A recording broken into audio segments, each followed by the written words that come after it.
Welcome to the Braylon Edwards Show with Shep. Touchdown, Braylon Edwards. Braylon Edwards, touchdown, Michigan. Running pattern to Edwards, touchdown, Michigan. Where we bring you the best in sports, entertainment, and insight. Join us every weekday from 2 to 4 p.m. as we break down the latest games, analyze the biggest plays, and dive into the hottest topics in sports. We'll have exclusive interviews with your favorite athletes and guests, and you'll get a front row seat to all the action. So tune in to the Braylon Edwards Show with Shep. Got one-on-one going end zone. Edwards in the air.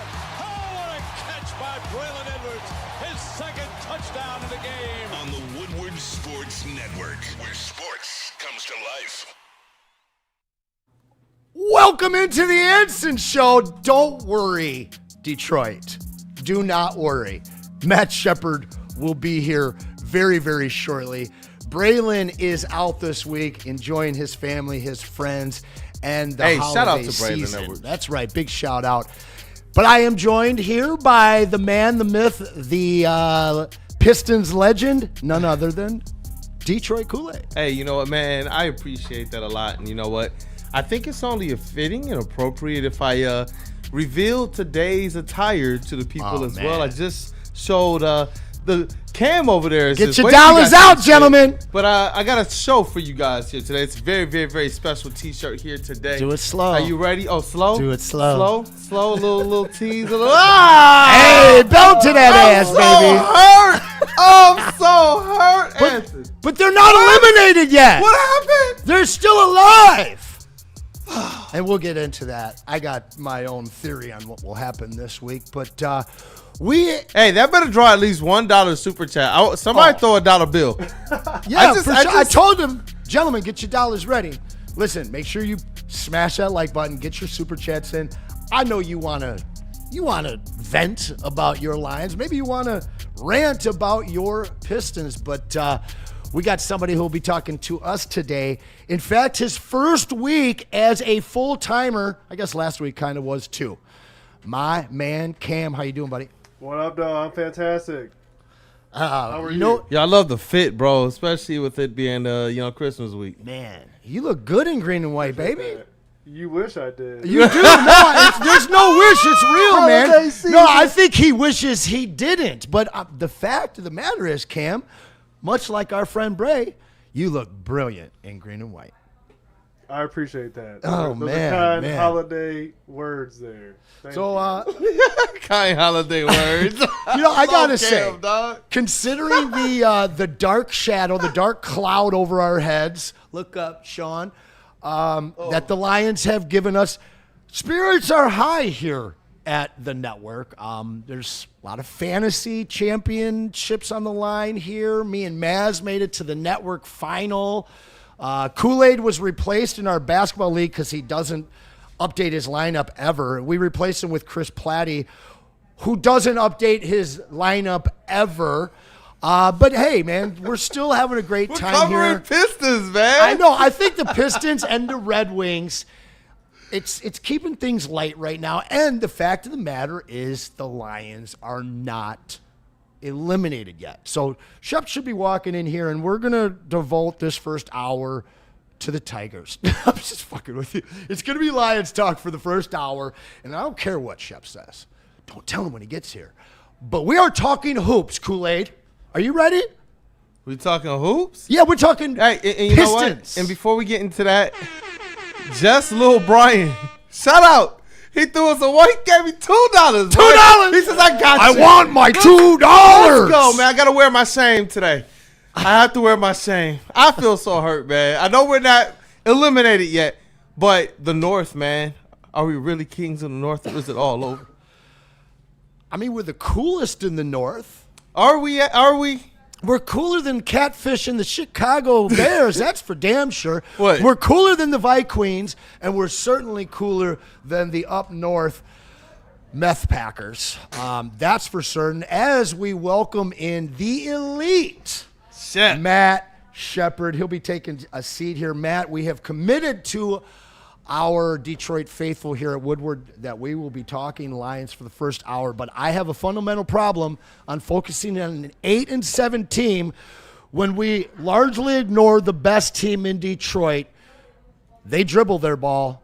They are the Pistons. We are getting into them in the second half. We ignore them. I don't know. I know you don't, but a lot of people here, they just want to talk Lions, so we're going to do that. And let's start with something that nobody wants to hear. I told you this Can yesterday. I just thank you, just real quick, Sure. and Kool-Aid, and eventually Cam. Since I called all three of you, none of you answered, but at least you all called back. Of course we did. That doesn't happen all the time. No, not in this day and age. Especially with guys. They'll text you back. What Guys do you need? don't do that. What do you need? Guys like to text. For their bros, they will. I like to talk to people. Me too. Same. You guys like to text or talk? Talk. I like to talk to my bros. We're all Other That's why I like other to people call get the text. We get the you're- call back. Wait a Shep. minute. You like to text your bros? No. I like to call You like to the talk real to your bros. Yeah. Oh, hell yeah. Because you got 3 white guys today. You're outnumbered today. You know that, right? All of y'all are my bros. Okay, we're still bros. We have good We phone are. conversations. Me and Kool-Aid spent an hour on the phone a couple of weeks ago. An hour. Yeah. I was in the parking You lot. know in you front can't of get that Pepsi. hour back. You know that, right? No, it was a good Anson, hour. we've been doing this for what? I would assume it's a Pistons discussion. 5 years now, Anson. What Piston the and freak? Woodward discussion, absolutely. Okay. It's been 5 years, Shep. 5 years now. I give you a lot of credit because last night you're up late, right? Oh, yeah. West Coast games. That Portland Pistons game. Usually my experience is Pistons go on the road. It's the first few games where they're good. The last game's not so good. Yeah. Talking with coaches in the past, the last thing they wanted to see on the West Coast trip was Los Angeles. You get in that town, and you can stay out a little bit later than you originally intended. Oh, yeah. Am I wrong there? No, you are not wrong. But this team does seem to have a different focus. And They lost that focus on a 31-9 run last night. they certainly did. Are we going to the Pistons' first hour? Is that what's happening right now? Because I'm they watching. put the wrong crew together if they That's didn't right. want that. That's to right. I'm happen. watching the game last night and Started to listen. steer it. You know, I'm like on a boat right now. Yeah. And he's the sail, and he's just like, yes, we're going toward, we're blowing toward Pistons. That's fantastic. Yes, please. I look at that game last night, and hey, we're talking about Cade as a top 3 MVP conversation guy. We He are, deserves it. but most people are not. Well, top 5 nationally, I'd say. That's Yeah, I fair. would say so. You know, yeah, but right now, you know what the names are associated. yeah, it's Right. Brunson, it's SGA, it's the big guy, the Joker. No, it's SGA, it's Jokic, and it's Wembanyama. Yeah. Well, and Brunny's in there now too. Brunny and Cade kind of round out that Oh, top 5. golly, I Whether don't he know why I deserves it thought he because he said doesn't Bronny. defend anybody. Right. But what I saw last night was the first time that I've watched our leader in Cade Cunningham in this season of greatness that we're witnessing right now be overwhelmed with emotion. And it started in the Dallas game. I was just going to say. And it carried over into yeah. this game.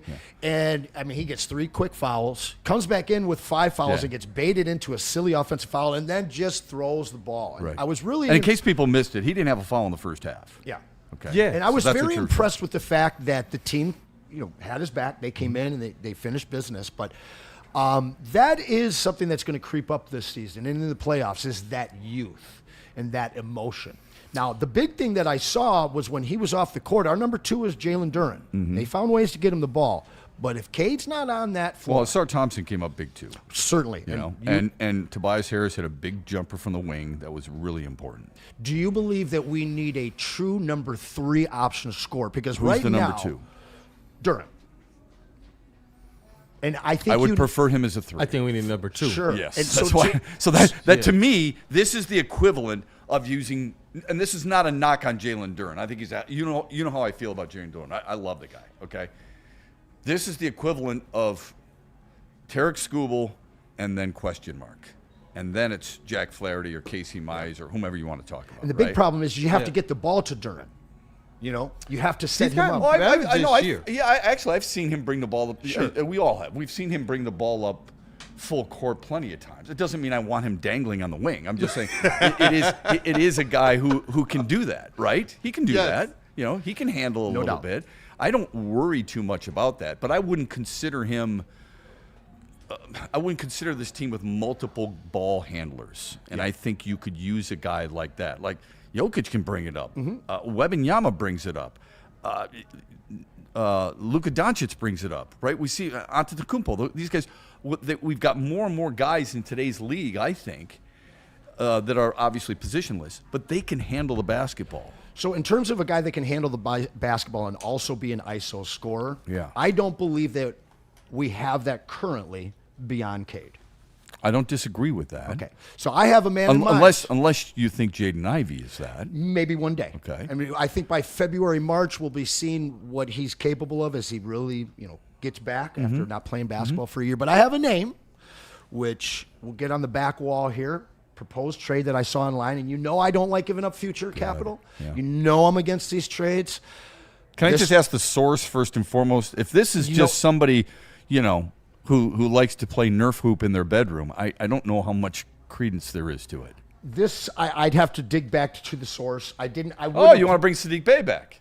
The former franchise leader in 3-point field goals made in a single season before Malik Beasley. Well, see, now I love that you said that. Was it last player to hit 50? I knew that with Sadiq's name there, the Woodward guys who love that Ron Holland name down there would be able to stomach this deal. Now, again, 2027, we're not going to be picking early, I don't believe. I think this team is going to be good for a long time. And in 2030, I hope that we're still there. Trey Murphy. 2030 doesn't matter at all right now. Trey Murphy would be like getting a Jalen Williams to this team. I really like it. I like that deal. I love Ron Holland, but I love this deal. Okay, so can I play devil's advocate for a moment? Yes, please. You guys constantly talk about what? Chemistry and the togetherness and the team orientation of this team, and it's justified because this team is really close. Yeah. Why aren't you worried about getting rid of two key pieces that keep that harmony together? Oh, I certainly am. But a big part of this deal is I want Toby back, a la Lindsey Hunter. Yep. Joe D, buy him out. We bring his ass back, and that's the caveat in this deal. I know he wouldn't like that. Joe D. No, it's He not wouldn't that I don't like one. it because I love Tobias Harris, but I've always found it very funny. Just let the guy go, and then as a free agent, he's going to sign back here because he loved it so much. Like he didn't go someplace else and like it either. You know he ain't going to want to stay in New Orleans. Now, let me ask you the second part of Good the food question there, dude. here. Really good food. I there. love New Orleans. Now, I don't, but it's Boudin really good food. balls. Boudin balls. Ooh, I broke 3 years of veganism to try Boudin balls down there.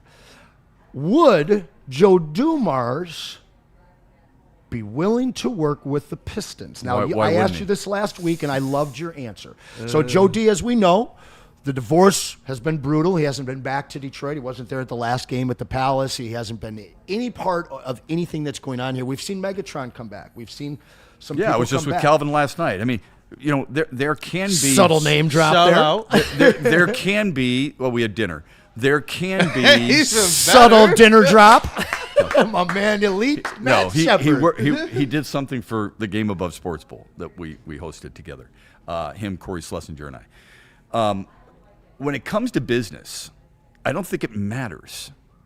Joe Dumars can dislike the Pistons all he wants, but Joe Dumars also has to do what's best for his franchise. If you're Joe Dumars, is this best for your franchise as well?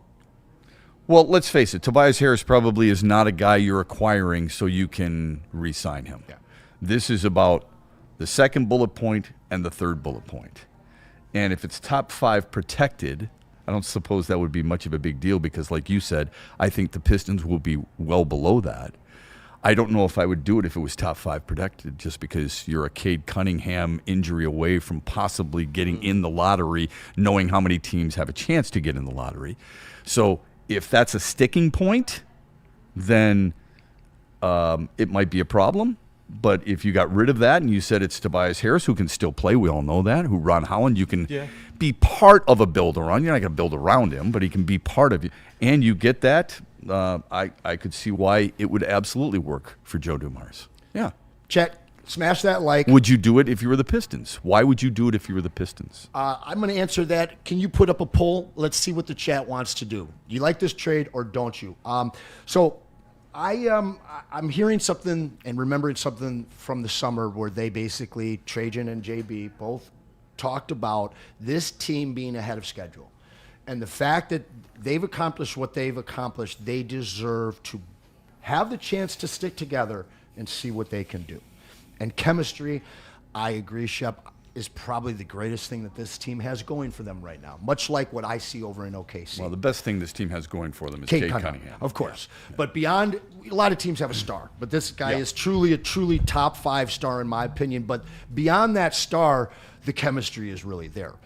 I don't want to disrupt that. But when I look at what Trey Murphy can do, this is a 25 and 10 a night guy when he wants to be, a true perimeter scoring threat off the dribble, off the catch. He can score at all 3 levels. Better mid-range. defensively than Sabonis, better defensively than Markkanen, right? Okay. Big time, Yep. yes. Yeah, He is a defender more... that would buy into this. So this one, again, I don't like making trades with future capital and stuff, but I look at Ron Holland and I see Asar. I think they're both super similar. I don't see either one of them developing to a true perimeter threat. Mm-hmm. They're both absolute defensive demons, and it's great to have one of those on your bench and one in your starting lineup. Okay, so you bring up chemistry, and I don't. It's not that I don't disagree with it, because I do. I think it can be very important. Jim Leland and I used to go round and round on this debate. Okay, chemistry, for God's sakes, it's a class you take in school. You know what I want? Give me players. Give me guys who drive in runs. Give me guys who hit home runs. Okay, in this case, give me guys who can shoot. Give me guys who can score. Give me guys who can create. Give me guys who can defend. If your culture is so good as we think Trajan Langdon says it is, and J.B. Bickerstaff says it is, and Cade Cunningham is your leader, and you have others like Jalen Duren and Isaiah Stewart who do more than just this, they actually do practice what they preach, why would we be concerned about chemistry? That's right. You can bring them on. And if you watch Trey Murphy, he should be able to bring just about anybody on, yes, wouldn't you? But that was the big complaint about the Tigers. Remember? People were saying, well, I don't know, man. I mean, they got great chemistry. This is before they went in the toilet. Oh, they got great chemistry. If your chemistry and your culture and everything you've built is so strong, why would you worry about one player? And Sadiq Bey is a guy who's been in Detroit, so you would think, you want to win? Ask those 2 guys, 3 guys, I guess, but it's really about 2 guys. And I think the only thing that you would pause for is if you believe that Ron Holland, who was a former number 5 overall pick, not a low down the draft order, not a second round pick, but somebody that you have some high potential for. If you believe he could take the type of leaps that you've seen Jalen Duren take, if you don't believe that can happen, then what you have in Trey Murphy and Sadiq Bey instantly upgrades so many different areas of your team. I know that you're going to lose a little bit in terms of the chemistry. You're going to lose a little bit in terms of the outside shooting. In terms of the defense from Ron Holland. But in terms of what you're getting with outside shooting and, honestly, the ability to just go get it with Trey Murphy, I love that. The ability to have somebody alongside Cade Cunningham who can realistically play the number 2 player on any given night. I think that's what the Pistons are missing. I know there's some people who they would push back on this if they didn't believe that it pushes the Pistons into a championship window, but I'm like, if they're already a number 1 seed and this would improve them, I think that this only further bolsters what they can do this season. I had this question yesterday on my morning radio show, and I asked this question. Are the Pistons good enough to win the East as is? Yes. I believe so. So I don't believe so, and here's the reason why. Some other team's making a move. You're looking at it strictly from the way this team is built right now.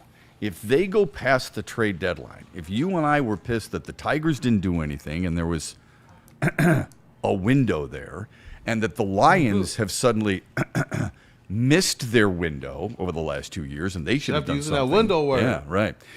Why would we think it would be okay if this team stood pat? That's a good point. Okay, so that's number 1. Number 2, if you get to the finals, would you be happy enough to just say, okay, we got there, even though Oklahoma City beat us in 5? Yes. You would? I would. Just because of my experience with the bad boys, failing in the Eastern Conference in '87, which getting means to the nothing finals, right failing now. in It '88. means absolutely well, no, nothing. I believe in stepping stones in the NBA more than any other. How was Magic Johnson's stepping stone? Was that a good stepping stone? Oh, come on, Shep. Obviously, there's situations where guys come up and they win their first year. I get that. Okay. But There's even also OKC got up there and they won their first year. But this is a team that is a core age of 23. If they made it to the finals, I'm thrilled. Because OKC, as they're constructed, is a little bit better. So the But Lions they're were also really young far 2 more years ago. experienced. They made it to the NFC Championship game.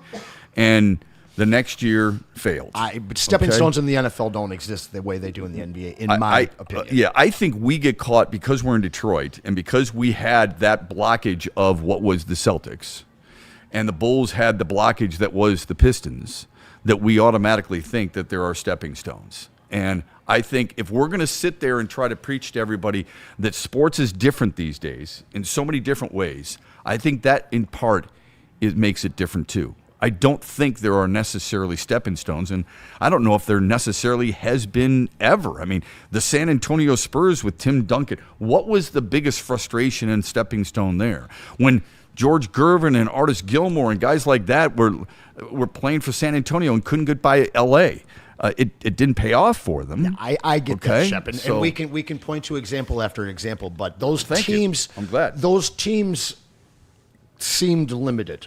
It seemed like that's as far as they were going. When you look at some of these other teams now, the going to work Pistons, I thought they did it a year earlier. They lost in the ECF to the New Jersey the year before, got swept in fact, and then they come back and were able to cash in on the whole thing. There are teams that I've been able to identify in hoops where you can see that they're clearly ascending. Like, to me right now, I don't believe that the Knicks are going to get it done. I believe that they're a 2027 rebuild team. Their core age is 30. They've got a lot of really great players. They certainly could get out of the East and lose to OKC. That's, to me, pretty much the end of where they're going. When I look at a team like OKC, I told everybody here at the beginning of last season they were on their way to being a dynasty. I said that at the beginning of this season, there were some people that chuckled. Now people aren't really questioning that so much at 30-2 or whatever they are.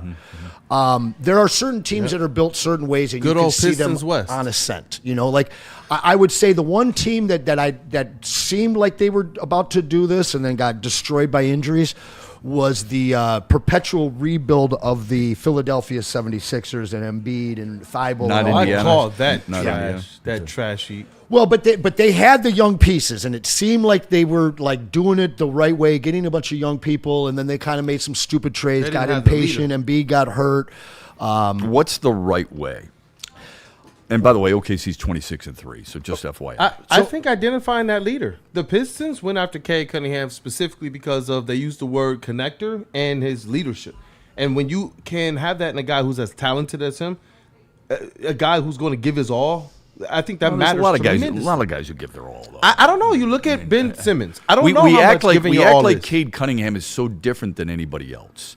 And I think he's a I do believe superstar, he is. and I love him, okay? And I've complimented his leadership. It took a while for him to take over that leadership. Did it not? Big time. Yeah, it did. I mean, it really did. It wasn't until last year, Kool-Aid. Really, know really a what full, that- healthy what year that it means. took him to Yeah. assume that leadership. Because I'll be honest with you, last year it looked like Ivy was ready to snatch that mantle for a minute until I'll tell you, Yeah, I never it almost believed looked that. like the two were Never believed battling that. for it. No, I get that. But guys have to follow you. Yes, for Cade, sure. Cade Cunningham, people will follow. It Yes. doesn't mean he's the only one, but I think they will follow. Wanting it and being the leader and all that other stuff. We've seen leadership in spades with all kinds of different athletes in this town and in the league. and okay? it not Yeah. pan out. Yeah. And it not pan out or definitely pan out in different ways. Isaiah. Okay. Yeah. All right. But I think that you have a better chance of it panning out with a guy who is a great leader and does want it all. I don't know that about Embiid. Now, I got it on record. Amen. I've done the episodes. I've done the articles where I went in and I said, that's going to fail. People Yeah. thought I was crazy. Yeah. And it was because the leadership's not there. Yeah. I didn't Yeah. believe any of the words that they told me, but being I think you're absolutely right about that. Yeah, and that was at least for me why I thought it was at least different when you talk about the Cade Cunningham situation is because I think his connectability, his leadership, it makes a difference. And he's still, when you look at their team right now, he's leading a team of young guys. Oh, yeah. And I don't know how many people believed in these vets before the season. A lot of people didn't believe in Karras, Duncan, or Tobias. Correct. They before didn't the like season. they didn't like the trade when Tobias came here in the first That- place. yeah. Which I thought it was a very good, stable move with Tim Hardaway Jr. I thought it was a brilliant move Yeah. because it's not just all. in the That's why I finals. asked you what's the right way. I It's wanna not answer that. all about always drafting and developing. Yeah. You've got to have a mix, right? And I thought that's what Trajan Langdon did better than anything else. He recognized not just the type of player he needed, but the type of temperament and the type of willingness for someone to either lead and or ready to pass the baton to the true leader, which is Cade Cunningham. And to be coachable by J.B. Bickerstaff, Amen. coming from a situation Amen. where Right. those Cavalier players, they might not have been as coachable. Good point. Really good point. So my answer to your question of what's the right way to build that team now, Hey, talk to I him. believe that the age of the super team is coming to a close. The age of a super team is coming to a close, even though you said Oklahoma City is going to be No, a dynasty. Okay. No. Okay, yeah. Completely after two the different Pistons things, super Shep. team. See, now that's the problem is people think of dynasty and they associate immediately with a With super super team. team. Gotcha. Having to pull superstars through free agency or Right. trade and assemble a big three. Okay. OKC didn't do that. In fact, they traded away their best player, got a young guy that they had hopes in. Mm-hmm. Oh, and so many damn draft picks. And then all that they've done is hit on draft picks Yep. and develop draft picks. And the only other team that I see doing that same thing, following that same path right now is the Detroit Pistons. Obviously, they're earlier, or they're still earlier in the process than where OKC is right now. You look at them bringing in Hartenstein and bringing in what's the little white boy's name that was guarding Joker in Wow. the Did playoffs? you just say white boy? Yeah, the little white boy. What's Okay. his name? All right. That they got from Chicago, or that won a Jeez, championship Pete, with I LA. can't even imagine. Okay. Kool-Aid. Caruso? Yes, thank you. Alex, Damn it, come on. Alex Caruso. But I'm talking about Kool-Aid's trying to figure out all the He's white like- guys in the he's NBA like, I don't know, right white now. boys, come on. Holy cow, So man. like you bring Caruso over, who won a championship, even though it's a I bubble just kept thinking about championship. Steve Kerr. But Yeah, you look no at that kidding. team, and it's mostly young guys, but they brought in a couple of veteran presences along with a whole bunch of guys that they've drafted. These guys hit at number 25 in the first round. They hit with second rounders. They hit with UDFAs. They get it. And now you're seeing organizational success for the Detroit Pistons. Not just a good 8, not a core 5, but 15 guys. I mean, we saw 11 players in double digits the other day. You look at the G League team. Look what Bobby Klintman and other guys are doing. And that's what you see in OKC. These other teams that are trading everything they'd have now and everything in the future to go and get somebody like Cat, you better cash in, New York. Otherwise, you're a peasant for 53, 54 more years. And you know what else I am waiting to see is with Ron Holland and Tobias Harris, if they're enough to get you back a Trey Murphy, Sadiq Bey, I actually think that's great value. And if Trajan Langdon does what I think he's doing, and that's playing up the value of even the bottom end of his roster, when you looked at how savvy they moved the last trade deadline, that's what I'm saying. Now, Like, see, I like that's- Dennis Jenkins, Yeah. but I know that he's a lot more valuable right now. He even found himself getting nominated or part of the nominations for Eastern Conference Player of the Week. I think as you get closer to the trade didn't deadline, think you about that. played all your assets up just a little bit. See, that's how JB you got Dennis Schroeder. Well, And that's exactly, and that's that's what I'm again saying. what you Yep. could do. Therein lies the reason I think this team is so good and why the leadership is on point. So it's easy to talk statistics with Cade Cunningham Yeah, I and see how what you mean. he looks at a video. We look at a video and how he takes a certain guy and says, you got to be better in this area. Let me tell Trajan's you, leadership. when you've got guys who are valuable like Dennis Jenkins and Javonte Green, okay? And in case people don't know, Javonte Green, time with the Bulls, time with the Warriors, time with the Pelicans, time with the Cavs. Journeyman. Where was the value there? Jenkins, obviously everybody knows he's a G League guy and all this other stuff. When those guys step in Paul Reed. and feel part of and can contribute to while your team doesn't not just skip a beat in the wins, but how they play, that tells you, at least tells me, that coaching staff has a clear understanding of what this team can be, what it should be, and how it's going to be, no matter who's on the floor.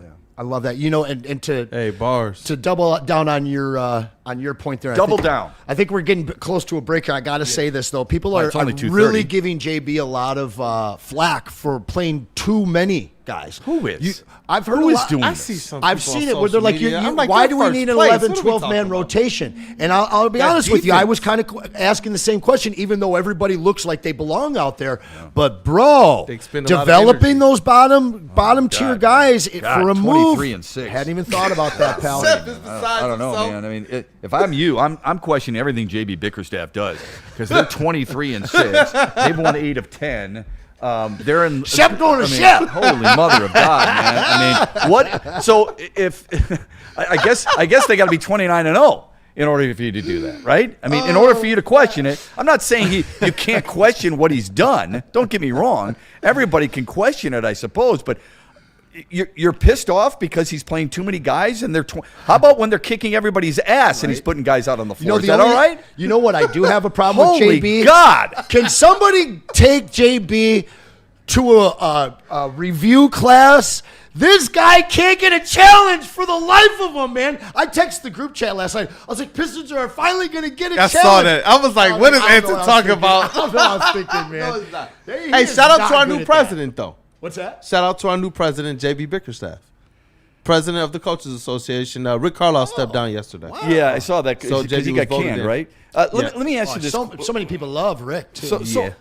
You know, we're not on the greatest of terms. Let me ask you this question. I need that. No. Can we get that story now that he stepped down, Shep? Please. Oh, I've told the story even though he was in there. Right? I was getting ready to call a game in Seattle, and he wouldn't let me on the bus to go to shoot around. What? Wow. And I called the game, and then the next day, that's or crazy. later in the week, we're at the practice facility, and I said, do you? I just took him off to the side, and man to man, do we have a problem? He's like, yeah, we got a serious problem. I said, well, can you tell me what it is?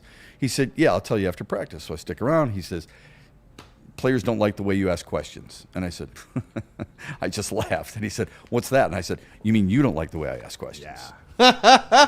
Players are not going to you and go, I don't like the way that guy asks questions. No. Okay? So I said, I know exactly what example you're bringing up regarding Chucky Atkins. I was actually giving him a compliment, giving you a chance to respond because there are people who have criticized him, so on and so forth. So anyway, bygones be bygones. We moved forward. He came back as the head coach of Indiana at the time.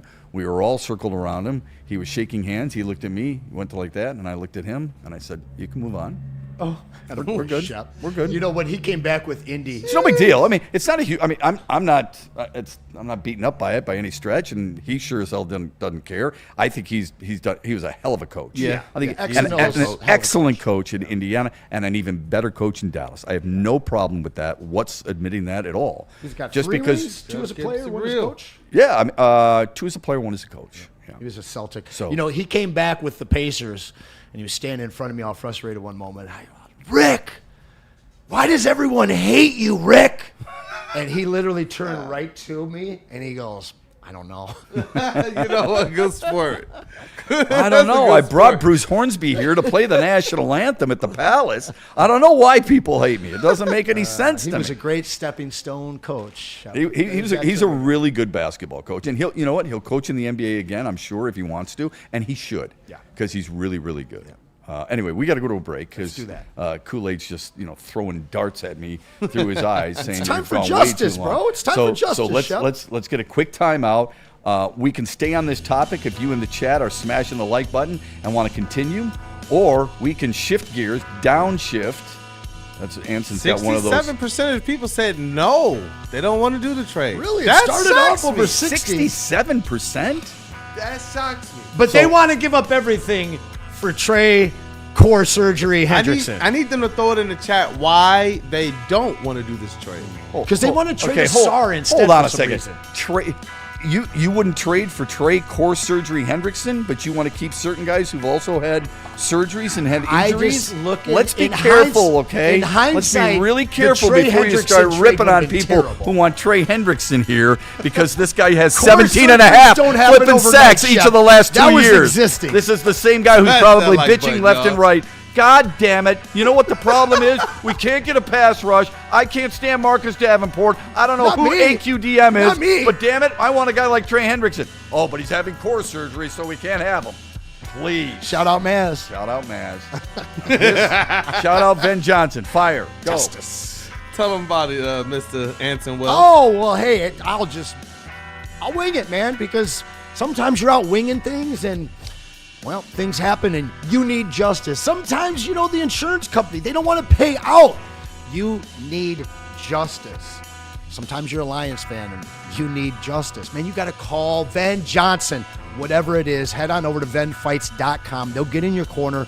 They will deliberate. They will work the insurance company over and anybody else you're up against to make sure you get justice. Hey, Venn Johnson Law. I heard Venn Johnson is to the courtroom what JB Bickerstaff is on the sideline. He will fight for you. Ooh, you know it. This is never going to Just don't challenge nothing. This is never going to end. Tell us. Oh, my God. Are you Oh, going tell over us about there? Artie Are you going Jakes. over there Christmas Eve to JB Bickerstaff's house? Are you going there for Christmas Eve? Shh. Shout out JB. Tell the good people about Art and Jake. Yeah, Art and Jake's. Shout out to them. I mean, you could go there Christmas Eve if you wanted. 6 locations in Michigan. Wall-to-wall coverage of watching football. You could go there Christmas, I suppose, because there's 3 flipping games on in the NFL. It's just ridiculous, right? But they've got 80 TVs to help you watch it. They've got 22 draft beers to make sure that you've wet your whistle properly. They've got fantastic food, including Fairway Burgers. That's their signature burger. Download the Art and Jake's app. Join AJ's fan club and make every game day a winning game day. Fitness now has even more best-in-class strength equipment. Join today for $1 down and save. We're stepping it up. We're not slowing down. Finding new faith, new focus. Love that new equipment smell. So, you in? Join the club today. Save when you join for just $1 down, $15 a month. Planet Fitness. We're all strong on this planet.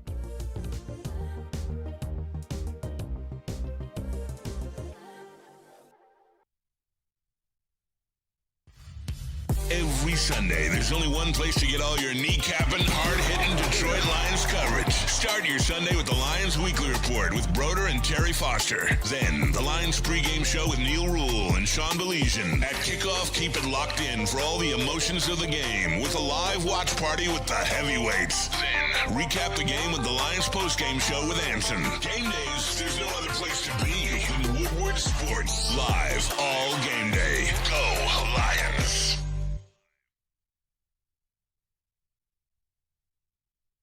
Hunting season is almost here, Detroit, and your Lions are on the prowl. Make sure you're locked into Woodward Sports for all the Dan Campbell reactions, Jared Goff touchdowns, Amon-Ra first downs, Penny pancakes, Kirby picks, Gibbs big plays, and of course, Jack Fox's leg. Stay locked in on all your Lions coverage right here on Detroit's #1 sports network, Woodward Sports. Why do we fight? We fight to protect the innocent, to hold the powerful accountable, to bring the oppressors to justice. Why do we fight? We fight to secure and preserve our civil liberties, to get each and every one of our clients the justice they deserve, and to make the lives of real people just like you whole again. ThenFights.com. Head to WoodwardSports.com and click on Shop. Get the latest in Detroit sports apparel and exclusive Woodward Sports gear. WoodwardSports.com can get the whole team outfitted. Love the Pistons, Red Wings, and Tigers? We got something for you, too. Shop online at WoodwardSports.com. Kool-Aid, I passed like 7 Planet Fitness on my drive in today. They've got over 2,700 clubs nationwide. They got over 50 right here in Metro Detroit. Listen, you got to get over there. Get the Black Card Spa. You can recover with the hydro massage. They got all kinds of amenities for that. You can bring a guest anytime for free. It's only $24.99 a month. I mean, how do you do better than that? We are all strong on this planet. Planet Fitness. You want to win 2 tickets to every Lions game for regular season home game? Visit any of their 50 locations in Metro Detroit. You can enter there. Once again, Planet Fitness. Go check them out. Get your party started. I know it's the holidays, so you're going to be partying tomorrow night on Christmas Eve and probably Christmas. Hey, get it rolling tonight, man. Yeah, Sun Cruiser Vodka Iced Tea is there for you. Real vodka, real iced tea, no bubbles, a clean, crisp sip that is perfect for tailgates, perfect for couch gates, perfect to sit back, watch the Lions at home, and sip on a Sun Cruiser vodka iced tea. Let the good times cruise with Sun Cruiser and us here at Woodward Sports, but please drink responsibly. And we back. And you know what? We do got a couple super chat. Yeah, let's get to those. Clean them up. So shout out to Justin O'Brien. I'm gonna shout out his super chat earlier. I revealed. How many to the shout outs people- do we have yet in the first 35, 40 At least minutes? there's gonna be at least 3 here in the super chat. But I revealed to the people my shame, Shep. I wore in my 2024 NFC Championship BTA shirt. And you know what? They sent in their dollars, man. I got naked for the people. How about that? Justin O'Brien sent in a $1.99 super chat. Love that. And then Mike Reed sends in a $4.99 super chat for What that. up, Mike? He says, if I had the time and didn't live so far away, I would join the crew. I got your Kool-Aid. Thank you guys for sending it in. If you didn't see it, go back to the beginning of the show and send in some super chats from our performance. Love Dante151, 99 super chat. Dante. He has the number one crown today. If I had to give up a Piston, I would give up Asar Thompson before I give up Ron Holland. He Why? says Holland gives the Pistons a spark that I haven't even seen from Thompson. That one surprises me. And I love Holland. Do you think he watched the game last night and the spark that Thompson provided in a double-double? You know what it is? You know what it is? Is Asar starts and he's constantly providing sparks. He is the tip of the spear for our defense. And then Ron Holland comes in with some, very high energy inspired 17 minutes. Mm-hmm. And when he makes a couple of those quick, exciting plays, they stand out to you because that's all that you saw. But Asar is out there doing the heavy lifting on the defense, but those backdoor screens, those alley-oops, those open court steals and dunks. I mean, Holland does it. Asar does it too. I think at an even higher level defensively. I think the big question down the line is who's going to have a better offensive package. Trey Murphy, he'll have a better one than both those guys. Who's the player, not a Piston, I'm saying in Detroit in general, who's the player we overvalue more than any other? Give me somebody from a team that's a great that question. we overvalue. And I'm not saying it's Ron Holland. I mean, I think Asar Thompson, if you had to rank them on who's valuable, and I would put Asar Thompson ahead of Ron Holland. Okay, doesn't mean I'm right. That's my opinion. I think they're both good young players. I don't know if either one of them will be superstars. I think Asar Thompson can be, definitely a high-level defensive player for a long period of time. So my question would be, are they overvalued? Who is overvalued in this town more than any other athlete? That is a tough one. Riley Green. That's a great question, though. I know you're going to hate that one, Shep, but No. I think that Riley Green is the most overvalued player that we have in the four sports here. In the four sports? That's what you're asking, yeah? Yeah. I want to make sure I'm clear here. A Silver Slugger, a Gold Glove finalist, 36 bombs and 111 RBIs is overvalued. I'm wanting to make sure. If you have to pinch hit a guy who's never had a playoff at bat, he's overvalued. Okay. So if somebody on the Pistons were removed in crunch time, you would say they were overvalued, right? Crunch time down the stretch, you got to pull Isaiah Stewart just in case. Isaiah You Stewart gotta ain't pull, hollowed the no, way no. that- Hold on. I'm just asking a question. Well, that's because he wasn't a high draft pick. I He think it wasn't would a be- fifth overall it would choice. it wouldn't be the same as pulling Cade, but it would be the same as sitting Duran. And they haven't done that? Not in crunch time, man. Really? I don't recall that. Do you, Quid? With your team being on the offensive side in case there's a I mean, foul? if he was in foul trouble, sure. But in terms of last 5 minutes, that man's on the floor. Okay. All right. Riley Green's in the lineup every day, just so you know. All right. Not at the most important moment of season. Sometimes those are maybe a mistake by our skip. Okay, sure, let me just so we're clear here. Tarek Skubal saying, "I'm done. I'm finished. Oh, I hate can't that. I can't give anymore at the most important time. Equally is okay. as shit. Okay. Equal Okay. shit. Okay. We're all hurt. Equal shit. I just wanted to make sure. No, All right. I'm not pushing back on that shit. Okay. They're bullshit. Okay. All right. I just wanted to make sure At least But my man also won 2 Cy Youngs, right? Kool-Aid? Well, wait a right? minute. Hold on. Oh, boy, he got a Silver Slugger because he's a top 4 left fielder. Fielder. Are you kidding me? You're downgrading a Silver Slugger. Okay. Well, all right. but he's got 297 strikeouts. I know it's like 209, but he's just come hurt, on, man, get on he's base. just hurt. It's too Somebody shave that guy's mustache. Maybe he'll get on base see, more. here's where he diverts, right? He looks at you instead of me. He talks about his mustache, and then he exaggerates the strikeouts. I can't even look at Shep right now. It's 'cause I know. unbelievable, right? Listen, I Shep, think it's. you are Tigers elite. You are baseball elite. I think I'll it's. look at you right I now. do think it's Look fair. at him, Anthony. I I'm think not it's looking. completely fair that you say Riley Green. I do. I think it's fine. All right, now I'll look at you. Okay, don't give me this bull crap. Don't give me this bull crap. He's got 2 Cy Youngs. Because the first thing I did was bring up Silver Slugger. I heard it. Hold on. Okay, Silver Slugger, All-Star, and the fact that this guy's a Gold Glove Finals, and he did win a fielding Bible, and you're going, who cares about a Silver Can Slugger? you explain to the folks at home what a fielding Bible is again, Shep? The fielding Bible, numbers-wise, okay, numbers-wise, is the best fielder at that position. He should have won it 2 years ago, and he had the best numbers at that position, according to a very reputable statistical company. All right, and it's a fielding Bible. Each player or each position has one of them. Give me a moment It's not to the tip gold. my hat to It's you, not the to be Gold honest. Glove. I got to tell all right? everybody at It's home. not the Gold Glove. Every day between 1 and 2, at least KG, me and some others are in here getting at least one lesson from my man Shep. And you dropped the fielding Bible the other day, and I didn't know what it was. Yeah. So I wanted you guys all to know, because we all know what the Golden Glove is. Sure. But the fielding Bible, you educated me. Because that's sponsored by Rawlings.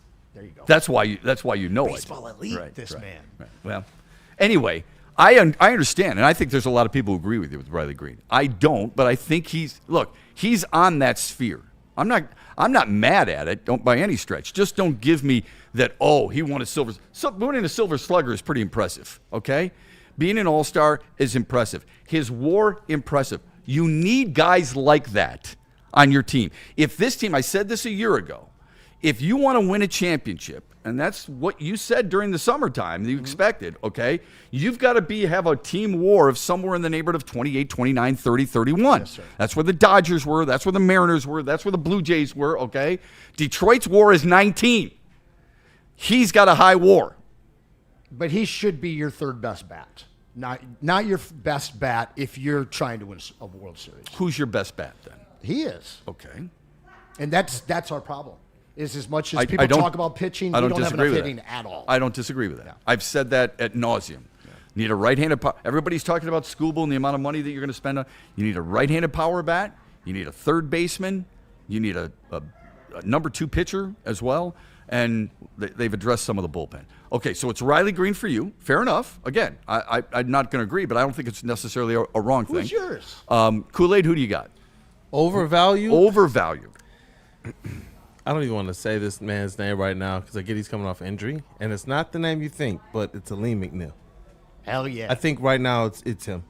Not getting the production. You talking about up the middle and the importance that's supposed to mean for helping Aiden Hutch. I know it's not another edge rusher, but Aleem is one of the special ones, and that's why he got the bag. And it just hasn't looked the same. I hope he bounces back, but that's the player that I think might be a little overvalued. Yeah, right so you stole mine. I did not think you were going there. I didn't think anybody would go there. Gosh darn it. But yeah, you stole mine. He's the third most cap-heavy player against Detroit's cap next year. Last week, Braylon was in my office and asked me and Stick what we thought the biggest mistake that the Lions have made. And I said the Aleem McNeil extension. And I know that there's other worse ones. Yeah. But that was the catalyst felt so of them right in the beating moment. everybody to the punch. Overpaying, trying to set the market price before guys had truly become the guys that deserve that money. We're seeing it with Kirby. We're seeing it with him, so But those I'm are all over the Aleem one. I love that one. But let's be honest. It's very convenient for all of us, because I'm including myself in this, for all of us to pick on Kirby Joseph, now that he's hurt, Aleem McNeil, now that he hasn't been productive. I want to know how you felt at the time, because I was all in. I was all in, not on the Joseph for me, but on the McNeil I was. And here's the reason why. We constantly talk about this team's inability to rush the passer and its inability in the pass to stop the run. He's a big body who's tough to move when he's healthy and when he's right, and he's a guy who really does make a difference in that regard. Pressure up the middle, and a guy who is stout against the run. If we're going to constantly complain about the defensive front four, it's important to address the front four. And Brad Holmes addressed the front four by getting a guy that we all thought was good enough. Remember what the national people said about Aleem McNeil before this year. He's a top 5 defensive tackle. Prior to the broken leg. Correct. I'm sorry. Prior to the broken leg. That's right. That's what they all said. Zeidler called him a $20 million man. It's big money. Right, but what's the cap hit? The cap hit's 29, right? Didn't we talk about that yesterday? Didn't I say it was 29? It is 29. Okay. That has to play a factor, and that's the reason I think he's overvalued. Because of that. It's not the position. It's not how he plays the game. You'd like him to be better this year. It's because of the amount of money he's about to make. Hitting 29 you take million that value. from his argument with Riley Green, which is fair. The money does not necessarily overshoot what the player's doing for you. I didn't even think about that. I think you win, bro. I think future Aleem is definitely well, a better Kool-Aid one at wins this because point. he's the first one to bring it up. But that's where my mind was Appreciate you, at. Shep. I really didn't think. Damn it! I knew he wasn't going to pick a Piston. I didn't think he was going to Aleem McNeil. Cam, who's your guy? You can't say anybody from the Detroit Football Club. You can't say anybody in soccer. Okay, cannot do that. I'm sorry.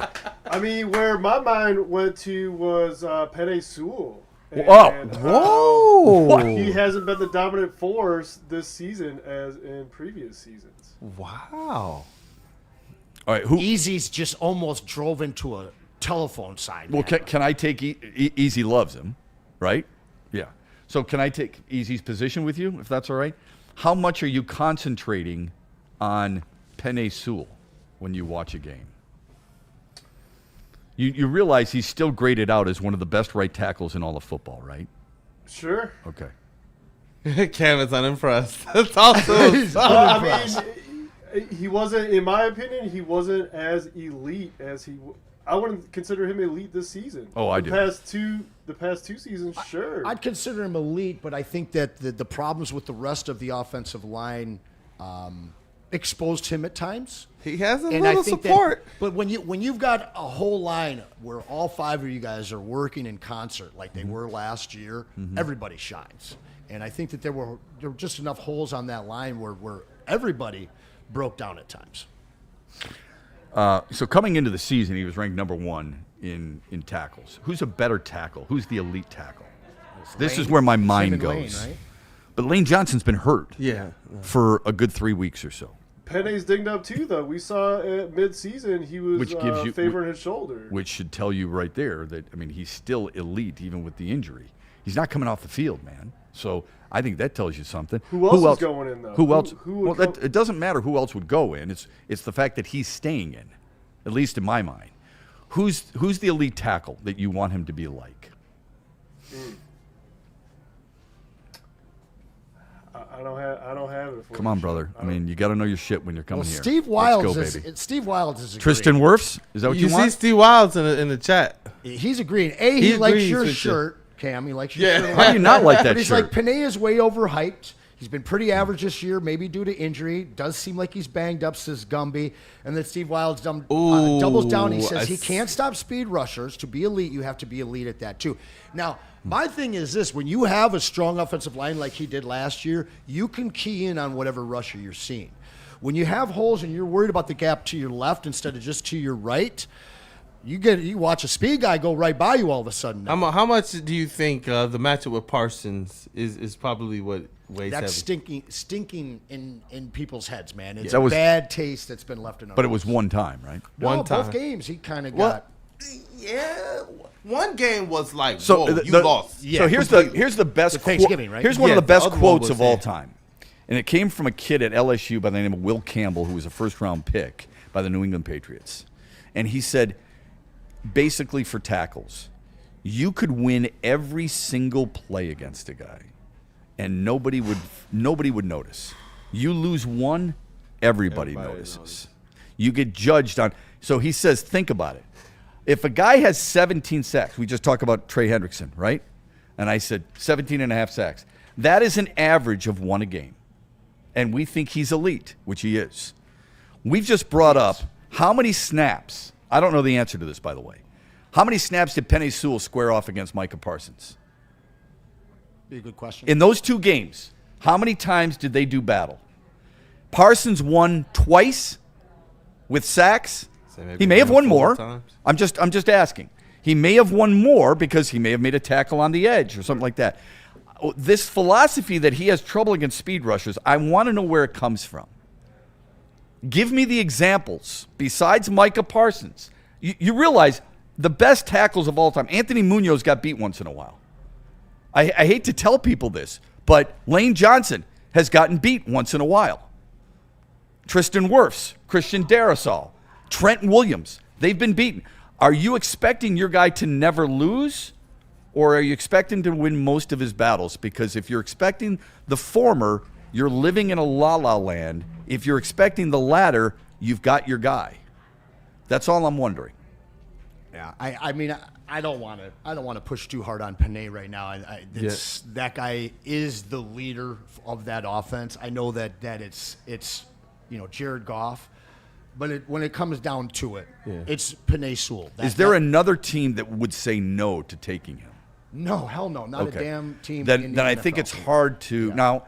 To Cam's point, maybe he makes too much money for it. Yeah, you said overvalued. Yeah, right. I said overvalued. That's why I'm going back and trying to defend you as well. So I and attacked you, but I also defend you to a certain extent. The chat needs to remember what the question was here.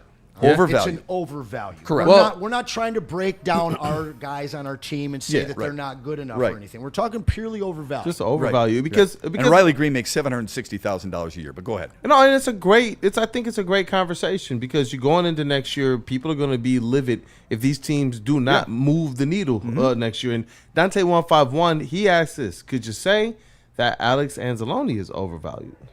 I don't think this year. What's he make? 6? I mean, does money matter? On the 1-year deal? Does money matter to you when you say value? Does money matter? Yeah. Okay. I think he makes about 6.4, something like that. I thought that was what they readjusted. Okay. And no long-term commitment. I think it's a fair question. I do. I can't say I know the answer to it because I think it's really important, especially in football. Right? You got to watch. Are you watching Alex Anzalone? Are you watching Penei Sewell? Am I watching Aleem McNeil? Here's what I know about Aleem McNeil. There's a lot of times he's non-existent. Mm-hmm. And usually DTs can hide in that regard. 100 they straight can't. snaps without a tackle. Yeah. At one point. That's a problem. That is a serious issue. And look, a lot of DTs engage, free things up for the linebackers. Maybe that's why Jack Campbell has 159 tackles this year. That you could make that case. Not 100 straight, to your point. If that's a fact, which I assume it is coming from you, it's 100 straight. That's a serious problem for a guy who's making that type of coin and is that instrumental and plays that many snaps. Just fall into a damn running back. It's 100 snaps. Yeah. It's crazy. that is DJ Reader has entered the chat. There you go. Tyler King. I was just wondering when somebody was going to bring in DJ Reed, who's on the nut next year for $18 million. They love injured guys. Yeah, DJ Let's Reader. sign another injured guy. Oh, DJ Reader. Oh, I apologize. Yeah. No, but DJ Reed too. DJ Reader is, he's $3.5 least he's a $3.5 million guy, DJ and he's Reed. going to be gone. Yeah, at least Right? DJ Reader's going to be gone. I thought you said DJ Reed. At first I thought it was DJ Reed. Okay. I thought that was a brilliant one. Okay. Then I looked back and I realized, DJ Reader. I think that there's people who, regardless of what he's being paid, they're not happy with what they've gotten from DJ Reader. You remember the hype around, hey, don't let him leave the city, versus where it's at now. And I do think that there's a lot of people who feel probably really let down from that signing. When you're talking about you have opportunities in the offseason to make a difference for your squad, these are some of the pieces and parts that they're looking at right now. So I get that. When DJ Reed, Carlton Davis was begging to be here, begging to stay. He's not 5'9". And he's not 5'9". I don't know, man. I think the better question, Shout out gentlemen, to is how the hell do you end up with a DJ Reader and a DJ Reed on the same team? I haven't even thought about that, but I'm glad your mind goes there. Love everything in the chat. It's good stuff. It's active. Reader is trash. Yeah, I told you. Okay, Reader this is iron. interesting from Mark D. Royal 4186. Do we read the numbers at the end? I don't know. He says, Goff, is overpaid. Aleem is overpaid. Hutch will be overpaid. I love Kirby. I don't think he'll be coming back as the same guy, and he will be overpaid. Ooh, looks that way. Career debilitating injury. I don't think we're ever going to get our value out of him. It's hard. He might ascend to the top of this conversation. He might. Soon. He might, and that pains me because you don't want anyone to leave their sport that they're very, very good at this way. But Really, he's the one who told us. Yeah. He's the one who said, basically in so many words, my knee is really messed up. And he's also the one who knew this before he signed his extension.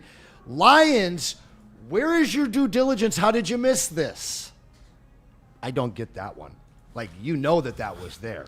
Well, but that's up to the doctor. While we have Joe Medicated on the back. Shout out Joe Medicated. Rub it in. So somebody said Hutchinson. That's an interesting point. When we come back, I knew someone was going to say that. I did too. Actually, I thought you were going to say it, to be honest with you. But when we come back, I do want to talk about Hutchinson a little bit and about what he had to say recently that I think stinks a little bit to a lot of Lions fans. And I think the team in general has to be careful in this regard. So we'll get to that when we come back here on the Braylon Edwards Show. Anson in for Braylon, but we're always supportive and loving on Smoothie King. Right? That is the facts, man. Michigan winter can slow you down, but your goals can't hibernate, man. I am not Braylon Edwards, and I hit Smoothie King on cold days to keep my energy steady and my recovery on That's because you're a track. short white boy. I mean, you're not even close to it. Yeah. I got a never-ending tank, though, and I fill it with real fruit and protein options that actually help you feel good before or after a workout. Fuel smarter this winter. Download the Healthy Rewards app and find your go-to blend at smoothieking.com. And don't forget, scan the QR code that you see on the screen there. Make sure you nominate an athlete near you to be the next Smoothie King High School Athlete of the Week. We'll get them in here to the Woodward Network, shower them with praise, and hook them up with smoothies all year long. So nominate soon. Sharon's Heating and Air Conditioning have something really special for you right now. DTE guest customers get a free furnace tune-up through the end of 2025. You're running out of time. Take advantage of it. They're there to give you their expertise. They've been doing this for over 40 years, folks, taking care of furnaces and air conditioners and everything that makes your house run smoothly. Go to their website and check it out, sharonsheating.com. It is there where you can get free instant estimates for anything that needs to be replaced at your home. It is there where you can get online filter purchases right from the website and make it really easy for you. Call them today, 734-238-3805. That's Sharon's Heating and Air Conditioning, 734-238-3805, and tell them the Braylon Edwards Show sent you.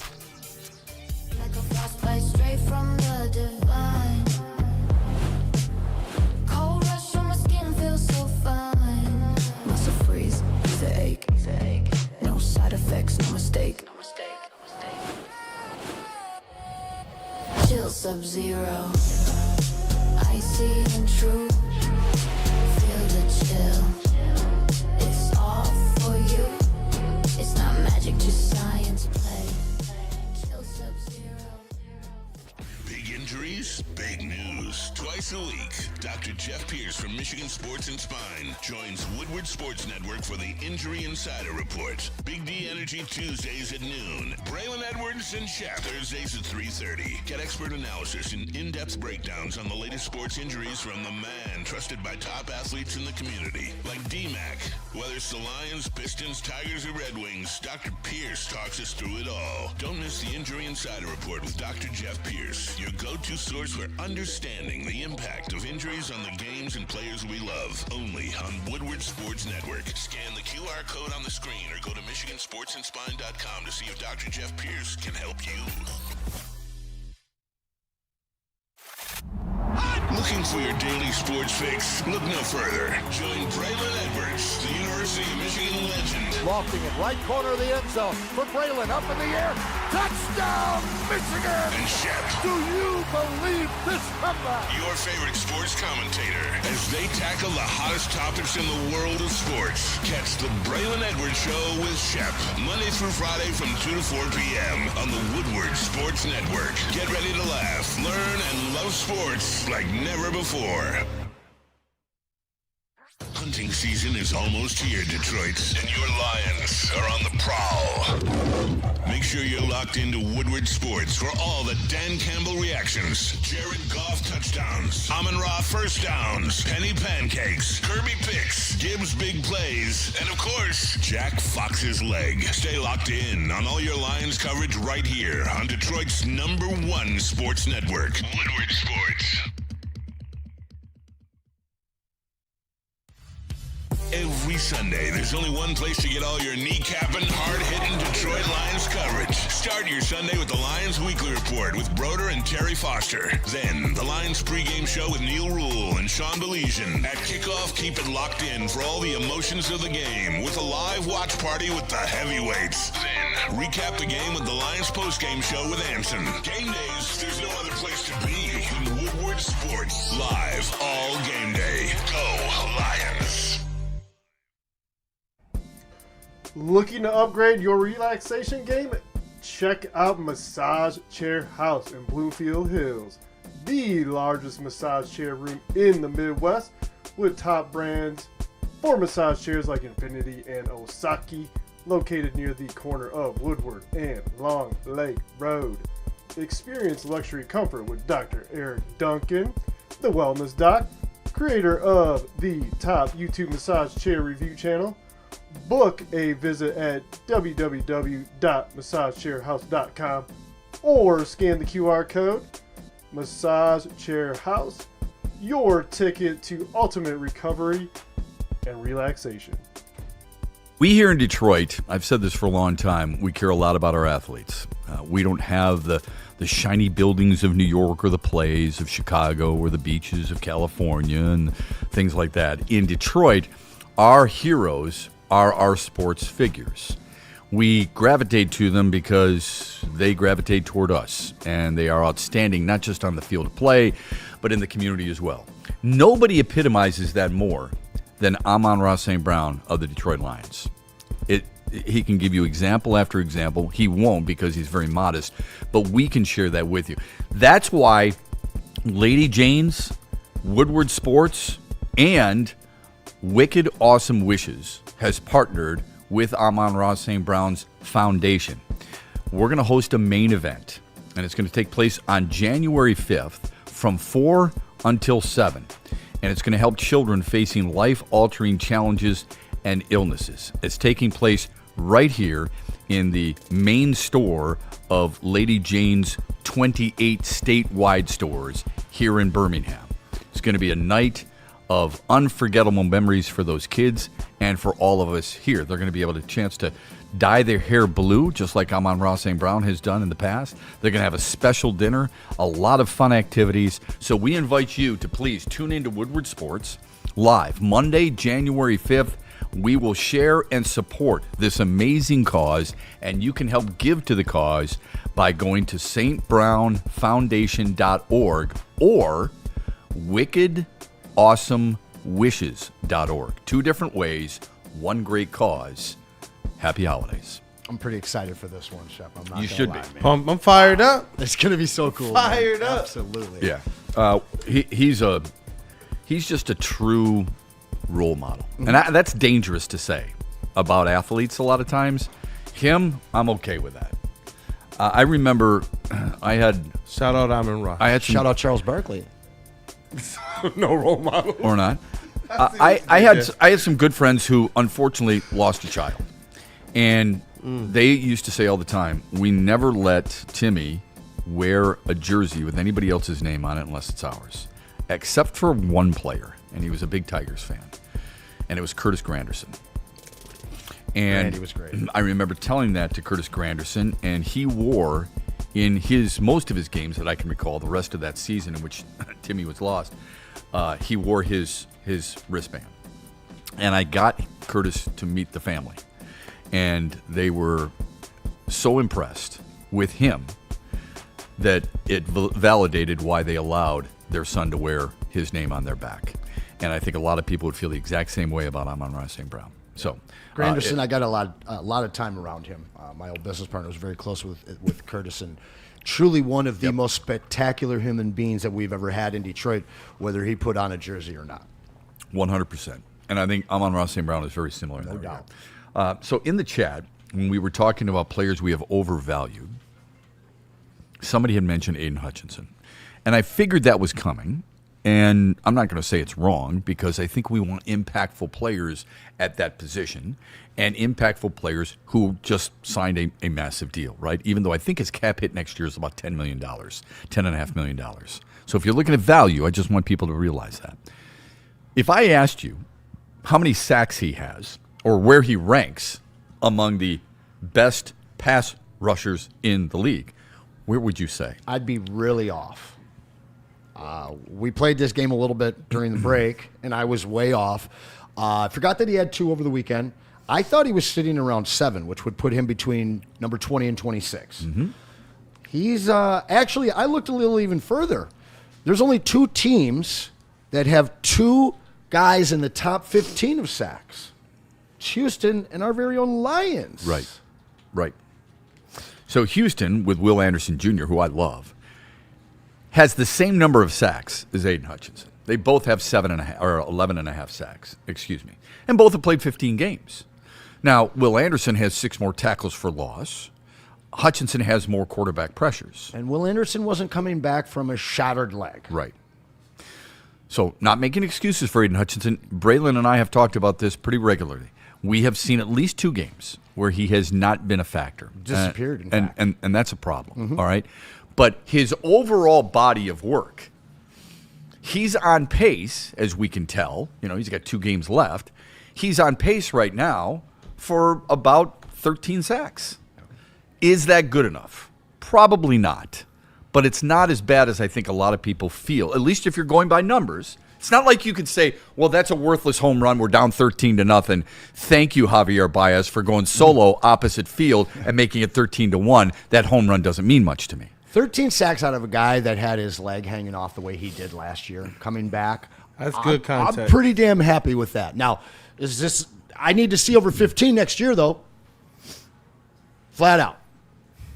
Like, he's got to bring it. And Aleem, I don't even know if we should involve him in the same conversation, but he's coming off an equally devastating injury. Maybe we give him another year to get back. People always say, hey, look, we hear about the pressures. Yep. Where are the sacks? Yep. When you got a guy that's top 10, like you said, coming off of a devastating injury as well, and a defensive line that hasn't necessarily done the most to really help him. Right. And you talk about the cover behind him, it's just off. Top 7 right now, I actually like where Hutch is Yes, at. some of that cover, though, is off because they're not getting the pressure. So I think it's chicken or the egg, right? So it's a fair point. I'm just mentioning they go hand in hand. If I said to you, what's his career high? Do you know what it is? In sacks. 16 or 16 and a half? This ties his career high. He's got 11.5. That's it? It wasn't as high as 16. So in his second year, he had 11.5 sacks, and everybody thought he was elite. He's got 11.5 sacks this year, not so much. He's got 4 forced fumbles. That's a career high for him. Okay? So, again, I'm not saying that you're wrong saying that he's overvalued. I'm just telling you he's got numbers that most of us would associate at the time as an elite pass rusher. Suddenly, you're looking at it and you're going, I don't think he's elite at all. And he's going to have a career high in sacks. He's already got a career high in forced fumbles. But I've noticed that the word elite, they almost moved the goalpost for the definition of that meaning for certain players. Especially if you went to school here in the state before you got here for the pro team. Why? Yeah, do you think they do that for Dylan Larkin? Ooh. I don't even know where Dylan Larkin went to school. He went to state? Michigan? Where'd he go? If you don't know, I have no clue. And I'm going to tell you right now, most of Michigan has no clue either. Okay? Everyone in the state of Michigan knows where Hutchinson went to school. Hold on. Period. You are not like the rest of Michigan when you open up a microphone and you host a show. And I am not a hockey guy. It doesn't But matter. it does. I'll let you know up front. I have no clue where Dylan Larkin went to school. I have no clue. He went to the University of Michigan. Anyway, what were you going to say, Kool-Aid? Yeah. So did Andrew Kopp, by the way. But go ahead. Oh, it's not, man. So, Hey, Mason Appleton went to did state. Matthew Broder, my man Broder. Mason Appleton went to Michigan State, just so you know. They're all Red Wings. Yeah, but I wonder if they're changing what the word elite means, because top 7, he's getting the sacks. You talk about the other things that he's bringing to the table, because he can drop back into coverage and get you a pick every now and then. Yeah. You know, forcing fumbles, chasing down running backs. I don't know. I think that for him, it's like if he's not amongst the top 1 or 2, then I believe that everybody's like he's not doing enough. Here's how I think people look at elite. Tell me if I'm wrong. Myles Garrett. Yeah. And if that's elite, right? If that's elite, and he's got 22, which is insane. Okay, it's not Bubba Baker, but it's insane. All right, he's going to set a new NFL record. Better. If that's elite, everybody else is going to pale in comparison.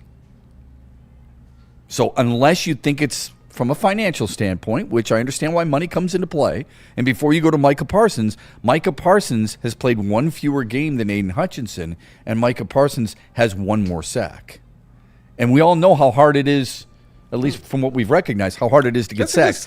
So let's not think that, okay, suddenly Micah Parsons has played 1 less game and he's got 1. It would be a hell of a lot more. You're lucky if you get a sack and a half in a game is pretty damn good. Yeah, you end up think with about it. 17 sacks, you are going to the Pro Bowl. Absolutely. You're an all-pro. Yeah, on your way to the Hall of Fame. Yeah, and Myles Garrett has 22 sacks in 15 games. That averages less than 1.5 a game. Am I wrong? It's wild. Okay. So that tells you kind of puts it in perspective, I think, just how challenging that can be. But I think it's an interesting point. I think it's an interesting conversation regarding Aiden Hutchinson. All right? So I teased the chat in the beginning. Fire away. Go. The Lions, I talked about this yesterday, they're not eliminated. And I'm going to tell you right now, the Lions are going to tease everyone for another week because they're going to win. The Packers are going to lose. Packers are going to lose to Baltimore. That's right. At home? And then they're reeling right now. Big emotional toll that kind of a loss takes. We don't know if Jordan Love is going to Oh, my God.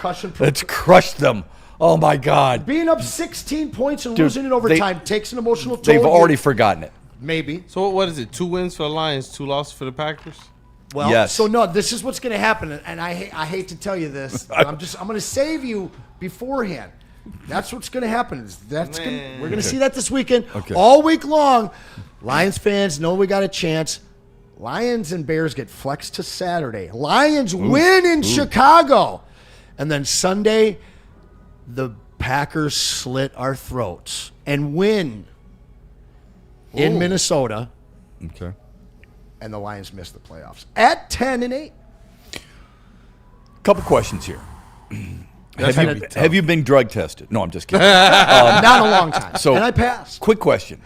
What makes you think Baltimore is going to roll into Green Bay without Lamar Jackson, who hasn't been very good at all this year? He's already been ruled out? It's just but it's in all likelihood. But do we know that Jordan Love is playing? Because he's got but Malik Willis looked pretty damn good. He did. Okay. He did. Tyler Huntley they got? Yes, and Tyler Huntley actually looks good too. No doubt. So it's a fair point. What makes you think that Baltimore is going to go into Green Bay and win, though? Because the NFL loves drama. That's the script. They get paid for drama. Thank you, sir. Honestly, I don't think they're as good of a team as their record says. Green Bay. Yes, I think that's a very But you think even matchup. you think Baltimore's better than their record? A little bit. Okay. Yeah, obviously they were 6 games without their quarterback, but I think that what it does is it allows the AFC, Central?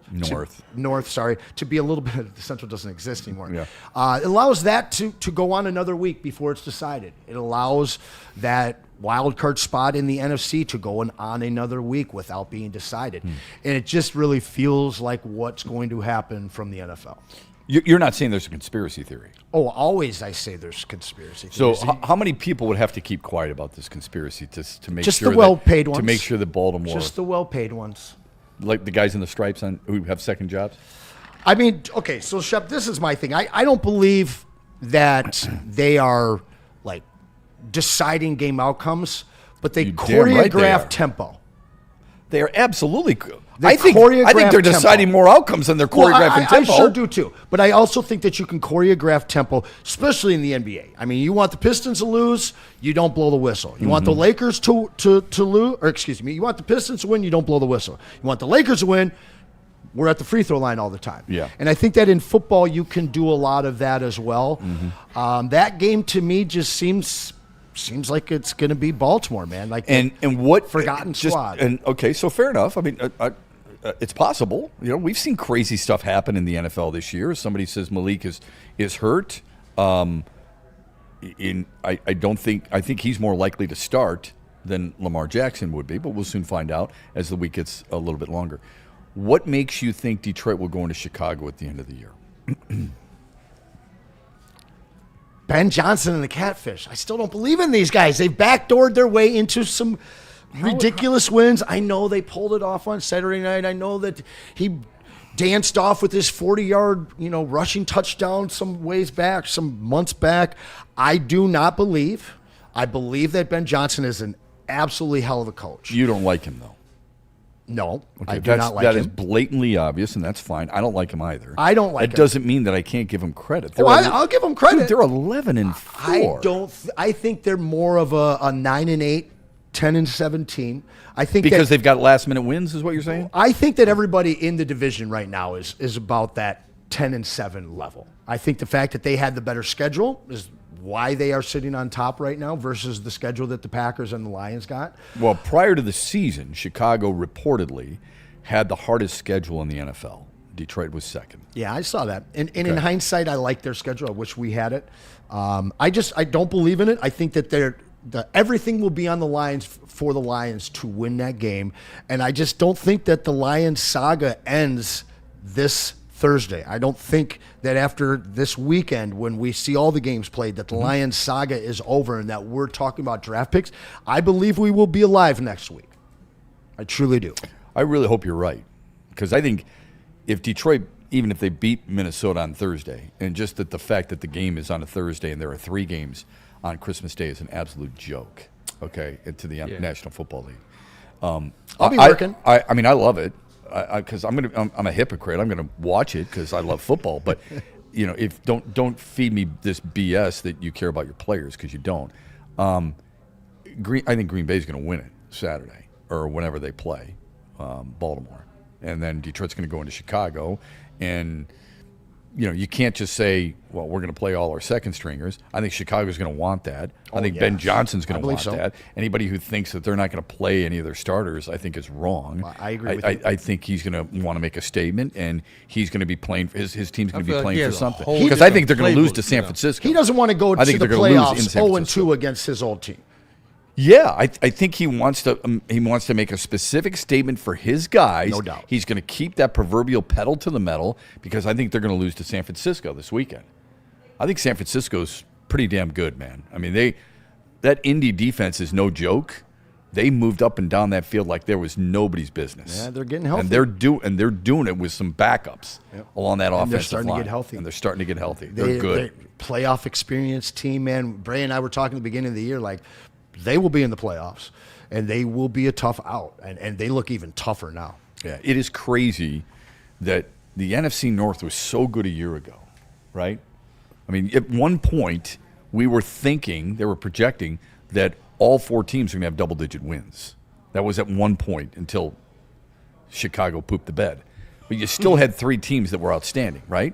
Yeah. I mean, Minnesota played, they're the 7th seed, and they went 14-3. It's so much so, that division was so good last year that you had people and the various NFL committees, competition committee, sitting around a conference table saying, maybe we should stop giving automatic home games to those teams that just win a division. Maybe we should be ranking teams in each conference based on their total wins than anything else. That's why they started having that conversation, because Minnesota went 14-3. Now you look at the NFC West, and you look at the Rams, you look at the Seahawks, and you look at the Niners, and you could argue those are the 3 best teams, not just in their division, in the entire conference. And some may say the NFL, because there's not many people buying New England because of their lack of experience. Not many people buying the Chargers because of their struggles on the offensive line. Not many people buying the Bills because their defense is leaky and stinks. And they're the Bills. Yeah, right. And not many people buying Jacksonville because how do you buy into Jacksonville? Or Denver, because you got a second-year quarterback. Listen, I like your point. I think that 3 of those teams are 3 of the 5 best teams in the NFL, and they're all in the same division. I see a lot in the chat here. I want to get a poll up. I'm seeing they're going to lose out, they're going to win out, they're only going to win 1. 0, 1, or 2 wins. How many more will the Lions have this year? I want to hear that. Please smash that like button. Get your super chats in. I know we got a little more time before this break, but I do want to keep smashing We actually Lions. are over the break, Anson. We're over the break, yes. Oh, you guys do a little more breaks in that second hour, don't you? Well, I mean, we ran the first spot about half an hour, and Okay. usually it's a little bit less than that. So I am 5 minutes late for the break. Let's do it. All you got to do is look at Kool-Aid. When the Tiger's hat is turned around the right way, then you know damn well you're in deep trouble. So when we come back, we will do that. We're gonna get some super chats for sure. I also have this question regarding one superstar in the city. Are you believing his intentions are real? We'll get to that coming up here on the Braylon Edwards Show. But this from Les Stanford, whose always intention is to make sure you get a hell of a deal. Look at that. The 2026 Silverado right now, $189 a month plus tax.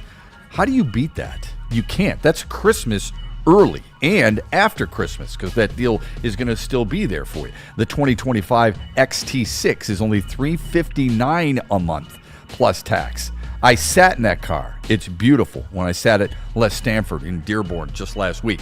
And then the 2026 Enclave, $299 a month plus tax. Folks, these deals are incredible. The inventory is vast, and the service is top-notch. It's lesstanford.com.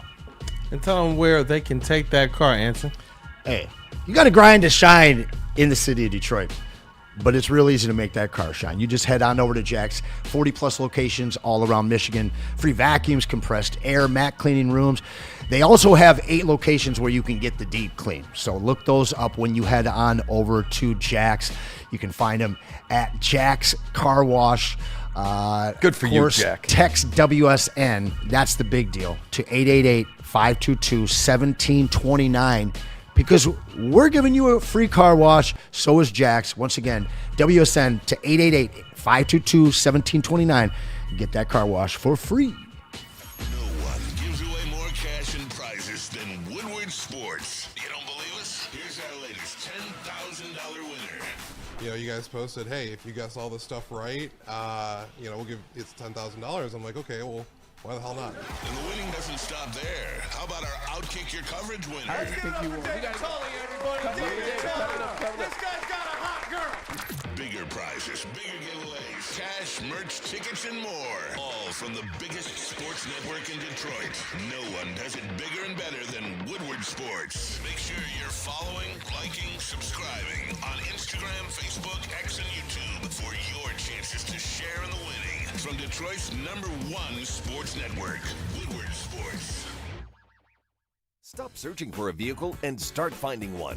Les Stanford Chevrolet Cadillac makes it easy. We harness the power of multiple dealerships and own the biggest selection of GM brands in the area to get you the car you need. With the Les Stanford Group, you'll have access to 4 different dealerships, providing you with more makes, more models, and more choices. We're connected to more than 1,000 vehicles. And with so many high-quality CPO vehicles available, you'll find new car quality at pre-owned prices. You can start and end your search at lesstanford.com today. Like a frostbite straight from the divine. Cold rush on my skin feels so fine. Muscle freeze, the ache. No side effects, no mistake. Chill sub-zero. Icy and true. Feel the chill. It's all for you. It's not magic, just science play. It's bear hunting season, and Dan Campbell is hungry for some kneecaps. If you can just get a hold of them and you start dragging their ass out to the deep, dark abyss, you can drown them. The Kings of the North are back for another year of the brand new Lions. Make sure you're locked in to Detroit's #1 sports network for all the news and info on your Detroit Lions. Woodward Sports, let's go. Buddies. Hey, every Tuesday on Big D Energy and every Thursday on the Braylon Edwards Show with Shep, you can catch Dr. Pierce, the top sports and spine guy in the state of Michigan. He's going to share top-tier advice to keep athletes in peak condition. Listen, Braylon trusts him, DMAC trusts him. You should too.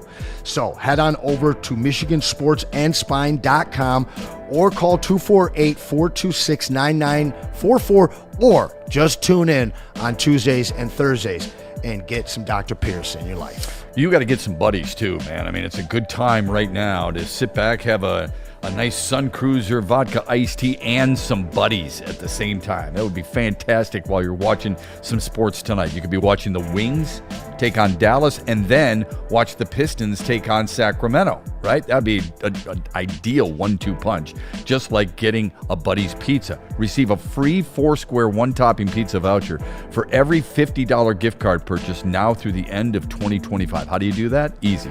You go to their website, buddiespizza.com. There are 22 locations for you. It's the best Detroit-based and Detroit-made pizza there is. They're the original. They are the best. Hey. Shep, where did Adonal Foyle go to college? Ooh, Adonal Foyle, was he UConn? You should know this. Adonal Foyle. No. Hold on. Red team, right? Where did he go? Colgate. Colgate. I should know that Dylan Larkin went to Michigan. Yeah. All right, It's but the I'm same not thing. a hockey guy. It is the I'm same not a thing. Michigan. Yeah, you're right. It is the same thing. Yeah, Donald Foyle and Dylan Larkin, the same thing. Where did Michael Olowokandi go? Oh, I know this. Pacific. Candyman. Pacific. Yes, Pacific.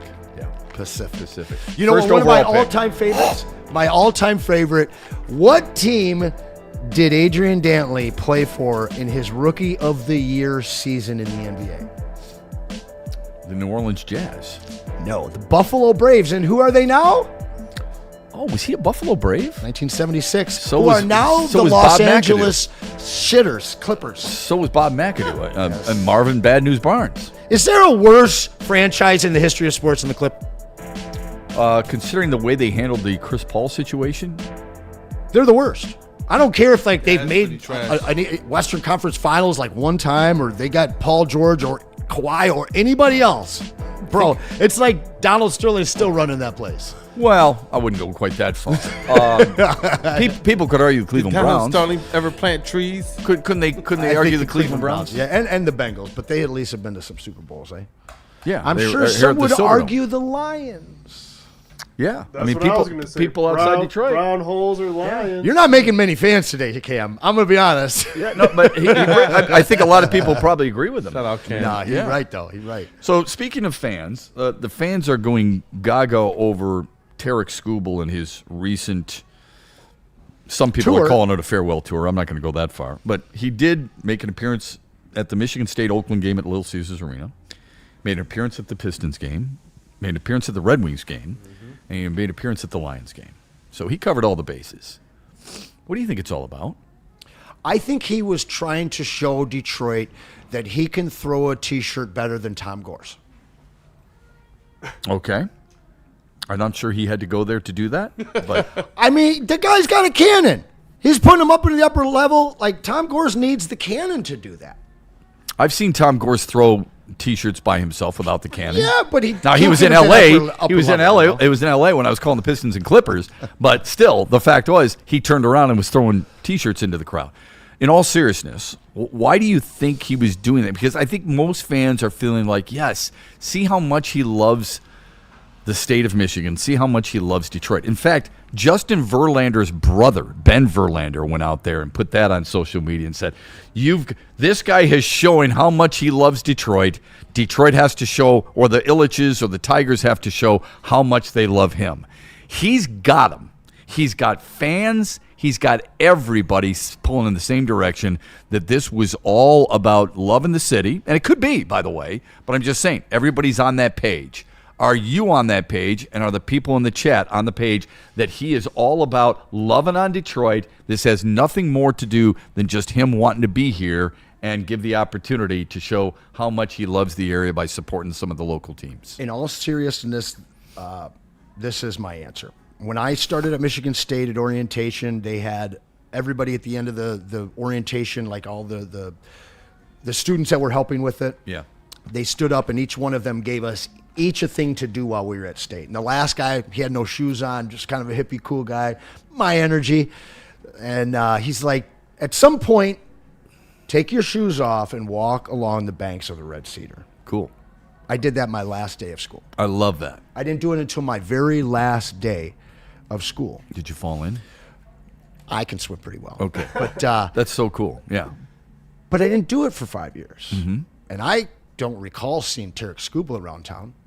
I don't recall seeing him throwing out T-shirts or being a big part of the community. I mean, maybe, but I haven't seen it. And I know they're making a big deal of it because of the timing and everything. Mm-hmm. But sometimes when something's going really, really good, and I was bad at this as a young man. I've gotten way better as I've gotten older, and that is to take a step back and realize and embrace something when it's really, really good.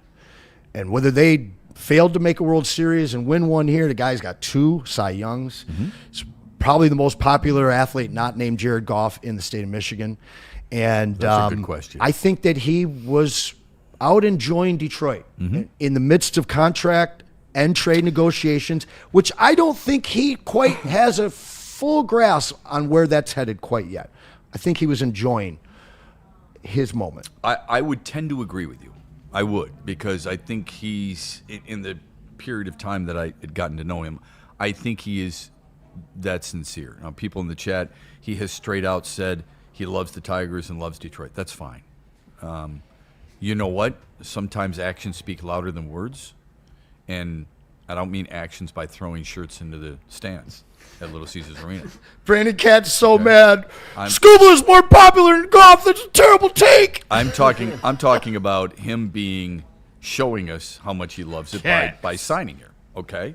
So that would mean a little bit more to me, and I think it would mean more to fans than him just going out there, throwing T-shirts, taking pictures with Tom Izzo, having Tom Izzo tell his team, please plead with him to re-sign with the Tigers, taking pictures with Cade Cunningham. That's all great. Sometimes, I don't want to be too negative here or too sarcastic, but sometimes you don't have to announce you're someplace to tell everybody how much you love them. I got a question for you, Shep. How did this all happen? And I'm saying, like... Him making the rounds, you're saying? Did he say, hey, I want to go to these games? Did somebody from the Tigers camp set this all up? Great question. I don't think the Tigers camp would set that up. He might... Now, he probably talked with somebody at the Tigers, a friend of mine, maybe Jordan Field, and maybe go, listen, can you get me tickets to a Lions game? Can you get me this? Can you get... They all work together, so he's on the sidelines. People are going to recognize that, so there's going to be pictures taken and so on and so forth. But we've seen a lot of athletes, they just come in, they sit along the baseline at Little Caesars. They're not making that big announcement until a camera finds them and they just do this. Hey, thanks very much. They're not getting up taking pictures with every single guy who might be wearing the Pistons red, white, and blue. If I'm the Tigers, I would have put this together. This is the best recruiting trip you can put together. You are taking this guy around the state of Michigan so that he can be sure to be shown the love at every level, at every stop, by all different walk of Detroiters. That's an interesting take on that, because somebody in the chat, Rando, said that's a Boris stunt. I don't think it's I do believe it's genuine by Skubal, but I do believe it's also planned. Can those two things be at the same time? Can be true. If I'm the Tigers, that would concern me to say, go around and let the fans show you how much they love you. And here's the reason why. Because then the fans tell the owner, we've shown you how much we love you. He's already known that. Why don't you know it and sign his ass? That's right. So I don't think the Tigers would plan this tour that gets him in front of every fan out there who already does love him. So this could be a Boris move where the leverage of the fan base, we just showed you how much we want this guy here, now go out and make it happen. And if he doesn't happen, now Skubal and Boris aren't the bad guys. Well, part of me wonders how much of it is Skubal, because we know that Boris goes for top dollar. So if there's any flirtation here, I would assume that that's being driven by the player, Terry Skubal. I just get the sense that he wants to be here, but there's also the business of it. So I would get the sense that it would be more Terry Skubal driven. Can I ask everybody this question? And I again, not trying to be a smartass. When people say, I think he wants to be here, outside of what he said and some of those pictures, I mean, if a guy truly wants to be here, Kool-Aid, why does he keep saying, I don't have any control over it? When you know damn well he does have control over it. I wonder if I wonder how much the Players Association, though, would be like, absolutely not. Like, you have to continue to push the money and the contracts as high as you can for the other players that are coming behind. Like Jose Ramirez? You walked into it, buddy. You're on your own. I mean, there's a lot of players in sports in general who have taken less money than they probably could have received.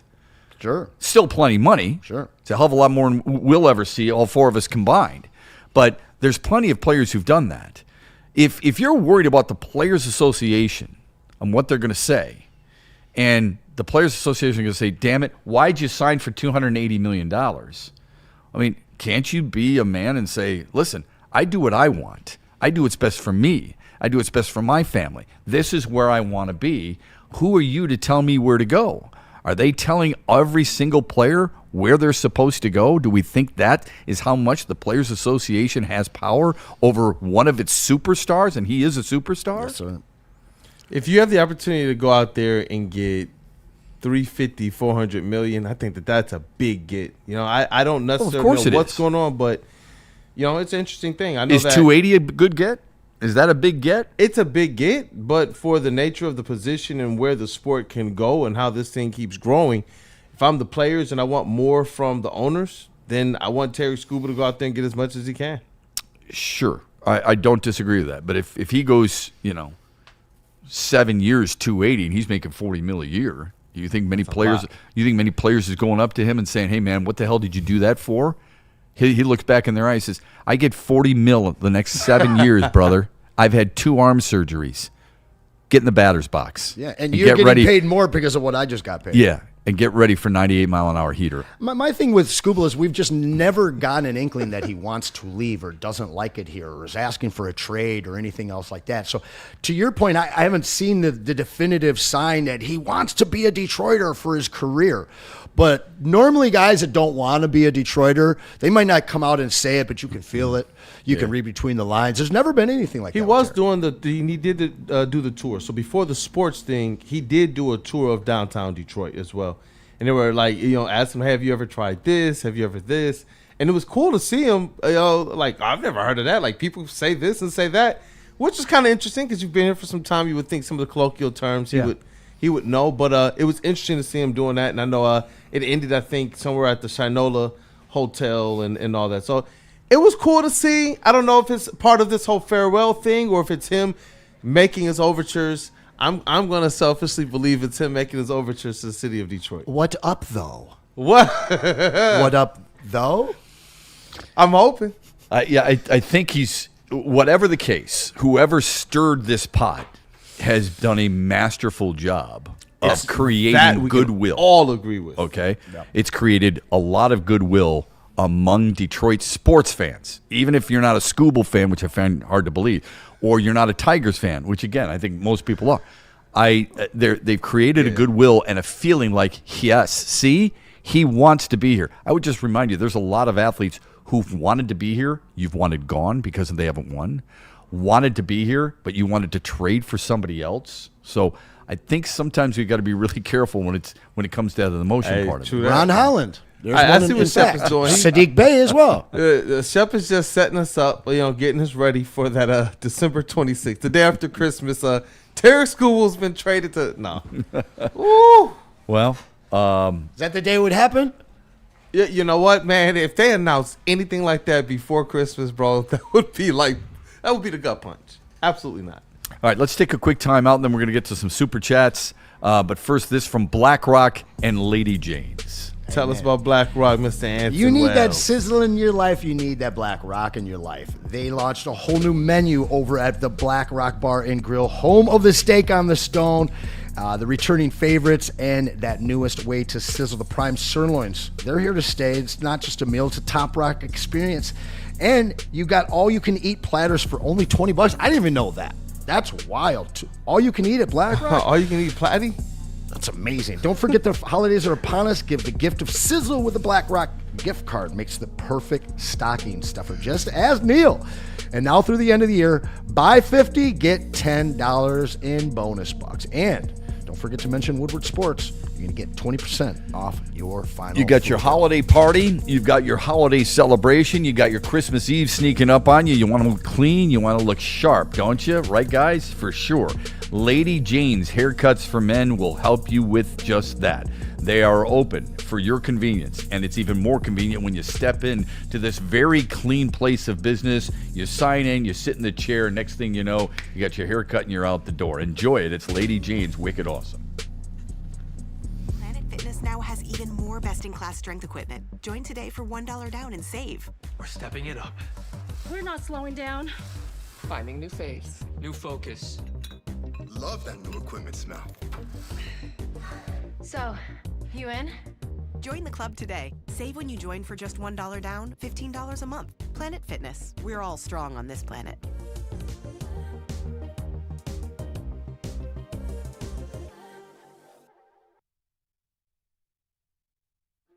Why do we fight? We fight to protect the innocent, to hold the powerful accountable, to bring the oppressors to justice. Why do we fight? We fight to secure and preserve our civil liberties, to get each and every one of our clients the justice they deserve, and to make the lives of real people just like you whole again. Thenfights.com. Come to any Lady Jane's Haircuts for Men and claim your throne for a king's treatment from one of our talented stylists. Open 7 days a week. Walk in anytime. Just get to a Lady Jane's today and receive a precision haircut, scalp massage, hot lather neck shave, and a hot towel treatment. A haircut should not be a chore. It should be an experience. And that's exactly what Lady Jane's has to offer. Open 7 days a week. Walk-ins are always welcome. There's always a location near you. Lady Jane's Haircuts for Men. It's wicked awesome. Stop searching for a vehicle and start finding one.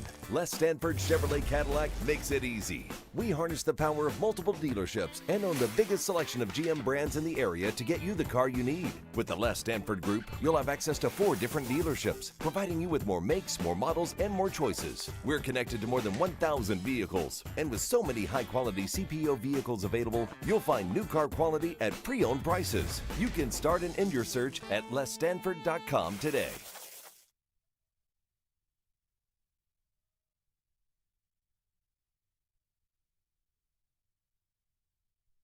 Like a frostbite straight from the divine. Cold rush on my skin feels so fine. Muscle freeze, the ache. No side effects, no mistake. Chill sub-zero. Icy and true. Feel the chill. It's all for you. It's not magic, just science play.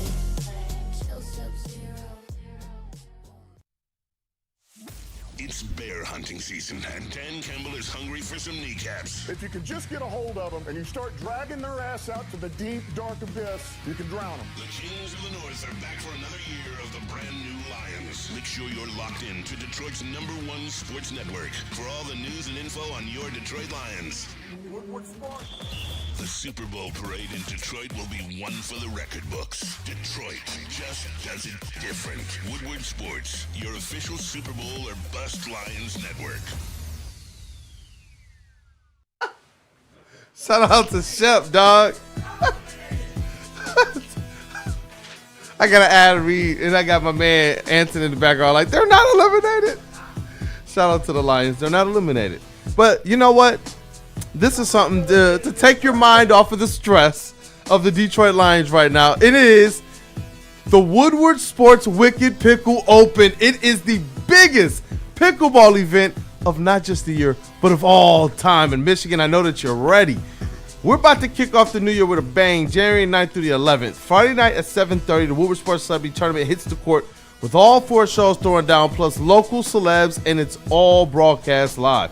Then the real battle begins. 3 days of nonstop pickleball, men's, women's, mixed, and singles divisions. This is where champions are made. Sign up now at pickleballtournaments.com or call Wicked Pickle at 734-331-3451. If Anson plays, maybe Michigan State will win something. Hey, tell us about Caesars. Oh, what if I told you could place any bet up to $1,000, and if you lose, you get that bet back? Would you think I'm loco? Crazy as Anson looking at me. Scan this QR code, enter the code Woodward1000, and if your first bet doesn't hit, you'll get your deposit back up to $1,000. That's right, up to one entire stack back just for giving it a shot. Minimum bet, just $20. Download the Caesar Sportsbook app today, the official sportsbook of Woodward Sports. Use code Woodward1000 or scan the QR code on the screen. We bet. Kool-Aid on some shit today. All right, we've got to hustle through here because we only got about 10 minutes. I want to make sure we get super chats in at the end too, just to finish our conversation regarding these contracts. It's just one of those things that bothers the hell out of me when players, and I'm not saying just Scooble, players in general say, I don't have any control over that. You're the boss. He works for you. Okay, and we've seen it on a regular basis. We have seen Kevin Gaussman take less than people expected. We've seen Emmanuel Clase take less than we expected. Logan Webb, less than we expected. We could go on. There's at least a dozen names I could give you. I'm not saying Tarek Skubal should take a whole bunch of money less, but the Tigers have to get creative. And they could do that by going, let's say, 5 years, $250 million. If you did something like that. I love that. Okay. That way it doesn't tie you down too long where he's, into his mid-30s, okay, or past the mid-30s, and it gives him $50 million a year and resets the entire market. And it allows him to get another contract after that. Another kick at the can. Yeah. I think you're still keeping your team, I'm not going to say intact, but you're giving your team a better chance to win. It's not the best chance. The best chance would be somebody at third base, Bo Bichette. Bobichette. Or Bobichette. Somebody, power from the right side. He doesn't have a ton of power, but he gets on base and he swipes some bags and stuff. But you understand my point, all right? This is where I think, I don't even think it's the frustration. Some people in the chat, and it's a good point. They're like, I'm tired of the topic, and I don't blame them. I think media is tired of the topic. I think MLB radio is tired of the topic. MLB Network is tired of the topic. So I don't begrudge Tigers fans for rolling their eyes when this topic comes up. However, they also understand that, this is an opportunity for this team to get better in a couple of ways. And if you're going to, quote unquote, go for it, then you've got to help this guy. It can't be just, here's 5 years, $250 million. You got to get somebody to help him. I think Scooble Camp is tired of it too. It's probably why they've taken the last week to go enjoy themselves. Yeah, maybe. Anything in the chat that is really important to you? Yeah, there was something from Randall Smalls. Our conversation earlier in the show, we were talking about the leadership on the Pistons and what not just Cade, but also JB Bickerstaff and Trajan Langdon, what they've done. So they have a good a triumph, I guess you could say. And so Randall Smalls asked, who do you guys think are the leaders on the Lions, Tigers, etc.? I brought this up a while ago. I don't know who the leaders are on the Tigers. I have no clue. I really don't. Seth looked up quick. I really don't. I don't know if Tarek has a big voice in the locker room. That's actually a good it doesn't seem like Riley Green is a big outspoken leader. I don't know who it is for the Tigers. I know that it's Jared Goff and Penei Sewell. And it's Dan Campbell in Allen Park for the most part. Yeah. I mean, we know that it's JB and Trajan and Cade. I'll let y'all handle the hockey stuff, but I've said that for a while now. Like, as good as this Tigers team has been for 2 years, I'll defer to the guy that knows baseball better than all of us. Who do you think the leader is on that team? Well, first of all, I think really good teams have multiple leaders. Sure. I don't think you just need one. So that's first and foremost. But there needs to be one chef. Shep. Okay, well, I think, like I said, with the Pistons back in the day, who was their leader? Isaiah Thomas, yes, sir. Right? Bill Lambier was right there with him, all right? And he was his henchman, his right hand. Well, I mean, but it was Isaiah's team. They both. Well, that's different. Okay, the Lions in the early '90s were Barry's team, but he wasn't their best leader, and that's why they didn't win. I think Chris Spielman was a pretty damn good leader. Okay, multitude of things. But. Chris Spielman and Robert Porcher were pretty damn good leaders. Oh, yeah. Okay. Having Scott Mitchell didn't help. No. Having Wayne Fonts didn't help. I'm not going to blame it on the lack of leadership because most people would go in any foxhole with Robert Porcher, Chris Spielman, Benny Blades. I can't believe you're going to blame Cocaine Wayne. I never said that. Woo, I'm winning everything in life if I walk anywhere with those guys. For sure, right? I know I'm going to be okay. Yeah. I know I'm going to be okay.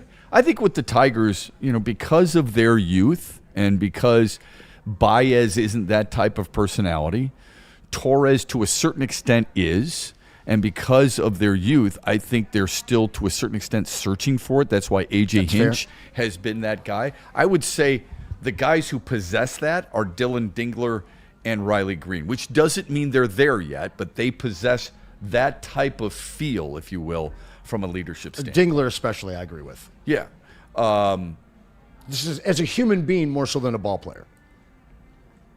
What are you saying? They follow good humans? No, I instead of mean good his ball presence. players? Just his presence is something people would follow. Yeah, I see what you're saying. Okay, yeah, I'd buy that. He seems like a leader of men to me. Yeah, and I think for the Red Wings, there's a reason guys wear the C and the A.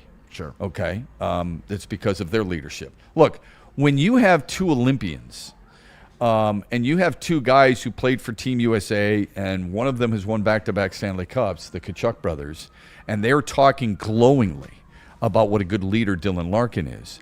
That's really all you need to know. I don't need Todd McClellan telling me or Patrick Kane telling me, comparing him, or Andrew Kopp or anybody else. Okay, James Van Riemsdyk has seen a lot of different leaders, so maybe his opinion would mean something. Maybe Kane would too. Most guys, but because they're on their team, most of those guys do what? They're going to compliment their guy, right? Sure. When you have other guys who aren't being asked about him and they play on different teams and they have finally played with this guy for the first time and they're tooting his horn, that tells you something too, I think. You brought up the C and the A on the hockey sweaters. Yep. I've always loved that. Mm-hmm. I think that should be done in all sports. So do I. I think that's cool. So do I. Should be in all sports. Didn't the NBA used to carry a C at some point? I don't know. I feel like I don't recall short that. Era I think in the Major late 80s. League Baseball has. There are teams in Major League Baseball who has. Mm-hmm.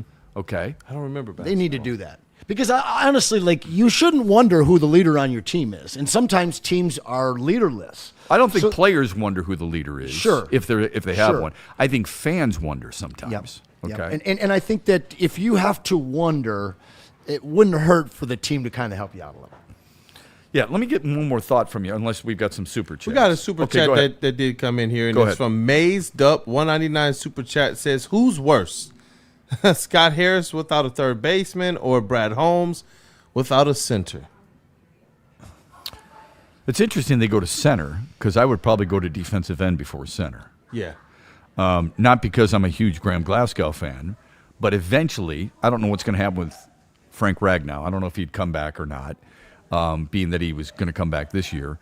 I don't know if they're going to move Tate Ratledge over from right guard to center, since that's where he started in training camp. And then Miles Frazier maybe plugs in at the right guard, and you've got Sewell, Frazier, Ratledge, Mahogany, and Decker, or man, I don't know yet. Both have neglected to help their team get what was needed at the trade deadline. Or maybe even in the offseason. Although Scott Harris's offseason is incomplete just yet. That's how I would look at it. How would you look at it? I can't disagree with anything you said, to be honest. Preaching. Okay. Are you surprised they went center instead of defensive end? What is more of a glaring need in your mind? Well, we just talked about we have two top 15 sack leading defensive ends right now. And the fact is the thing that always worked, that run game, it just disappeared right now. We don't control line of scrimmage. We don't control time of possession. And we're playing from behind because we can't run the damn ball. Is that and on we the can't center, really though? protect our quarterback. It's not necessarily in the center, but that's where the communication starts for the offensive line. The offensive line just hasn't been right. I do trust Brad Holmes to get the offensive line right. Why? Because he did it before. I do. I expect him to go out there and do it, especially when he did it. Can you explain that? He did it before by drafting Penei Sewell and signing Kevin Zeitler. Is that right? Is that what you mean? Okay. Yeah, and you know what? He also chose not to re-sign Kevin Zeitler. He was the architect of their destruction. Together, he was also the reason why I believe he got a little long in the tooth. I felt as if some of the formula that worked with the young players he drafted early, he thought maybe we can piece this thing together. And I can understand if all of those picks that you wanted to play on the offensive line were all highly drafted. Yep. But some of these guys were drafted a little lower in the rankings for a reason, and that's okay. Yeah. But is that really what you're going to put your Super Bowl window? Is that word? You're going to put that in their hands? Because the one thing we knew for at least 2.5 years, when you asked what's the strength of this team, it was the offensive line, and it not just because. But it was because without that, now all of a sudden your run game suffers. And the one thing people say is Jared Goff needs this. If he has that, you're going to get darn near perfection out of him.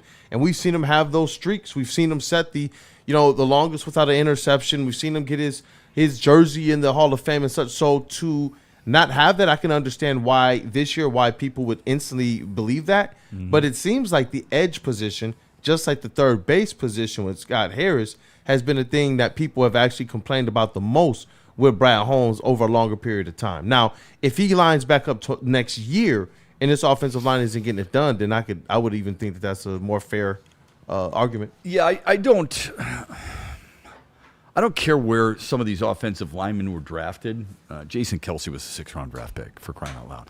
Miles Frazier being a 5th-round pick. I care more about the Lions' ability to evaluate the talent. And for the most part, although this is very debatable and something we can get into tomorrow because there's been a lot of squawk about the last 2 drafts. Yeah. Okay, so we will do that tomorrow because we're out of time.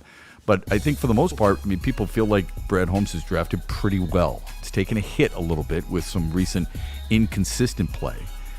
And it opens up the question of, are you evaluating talent properly?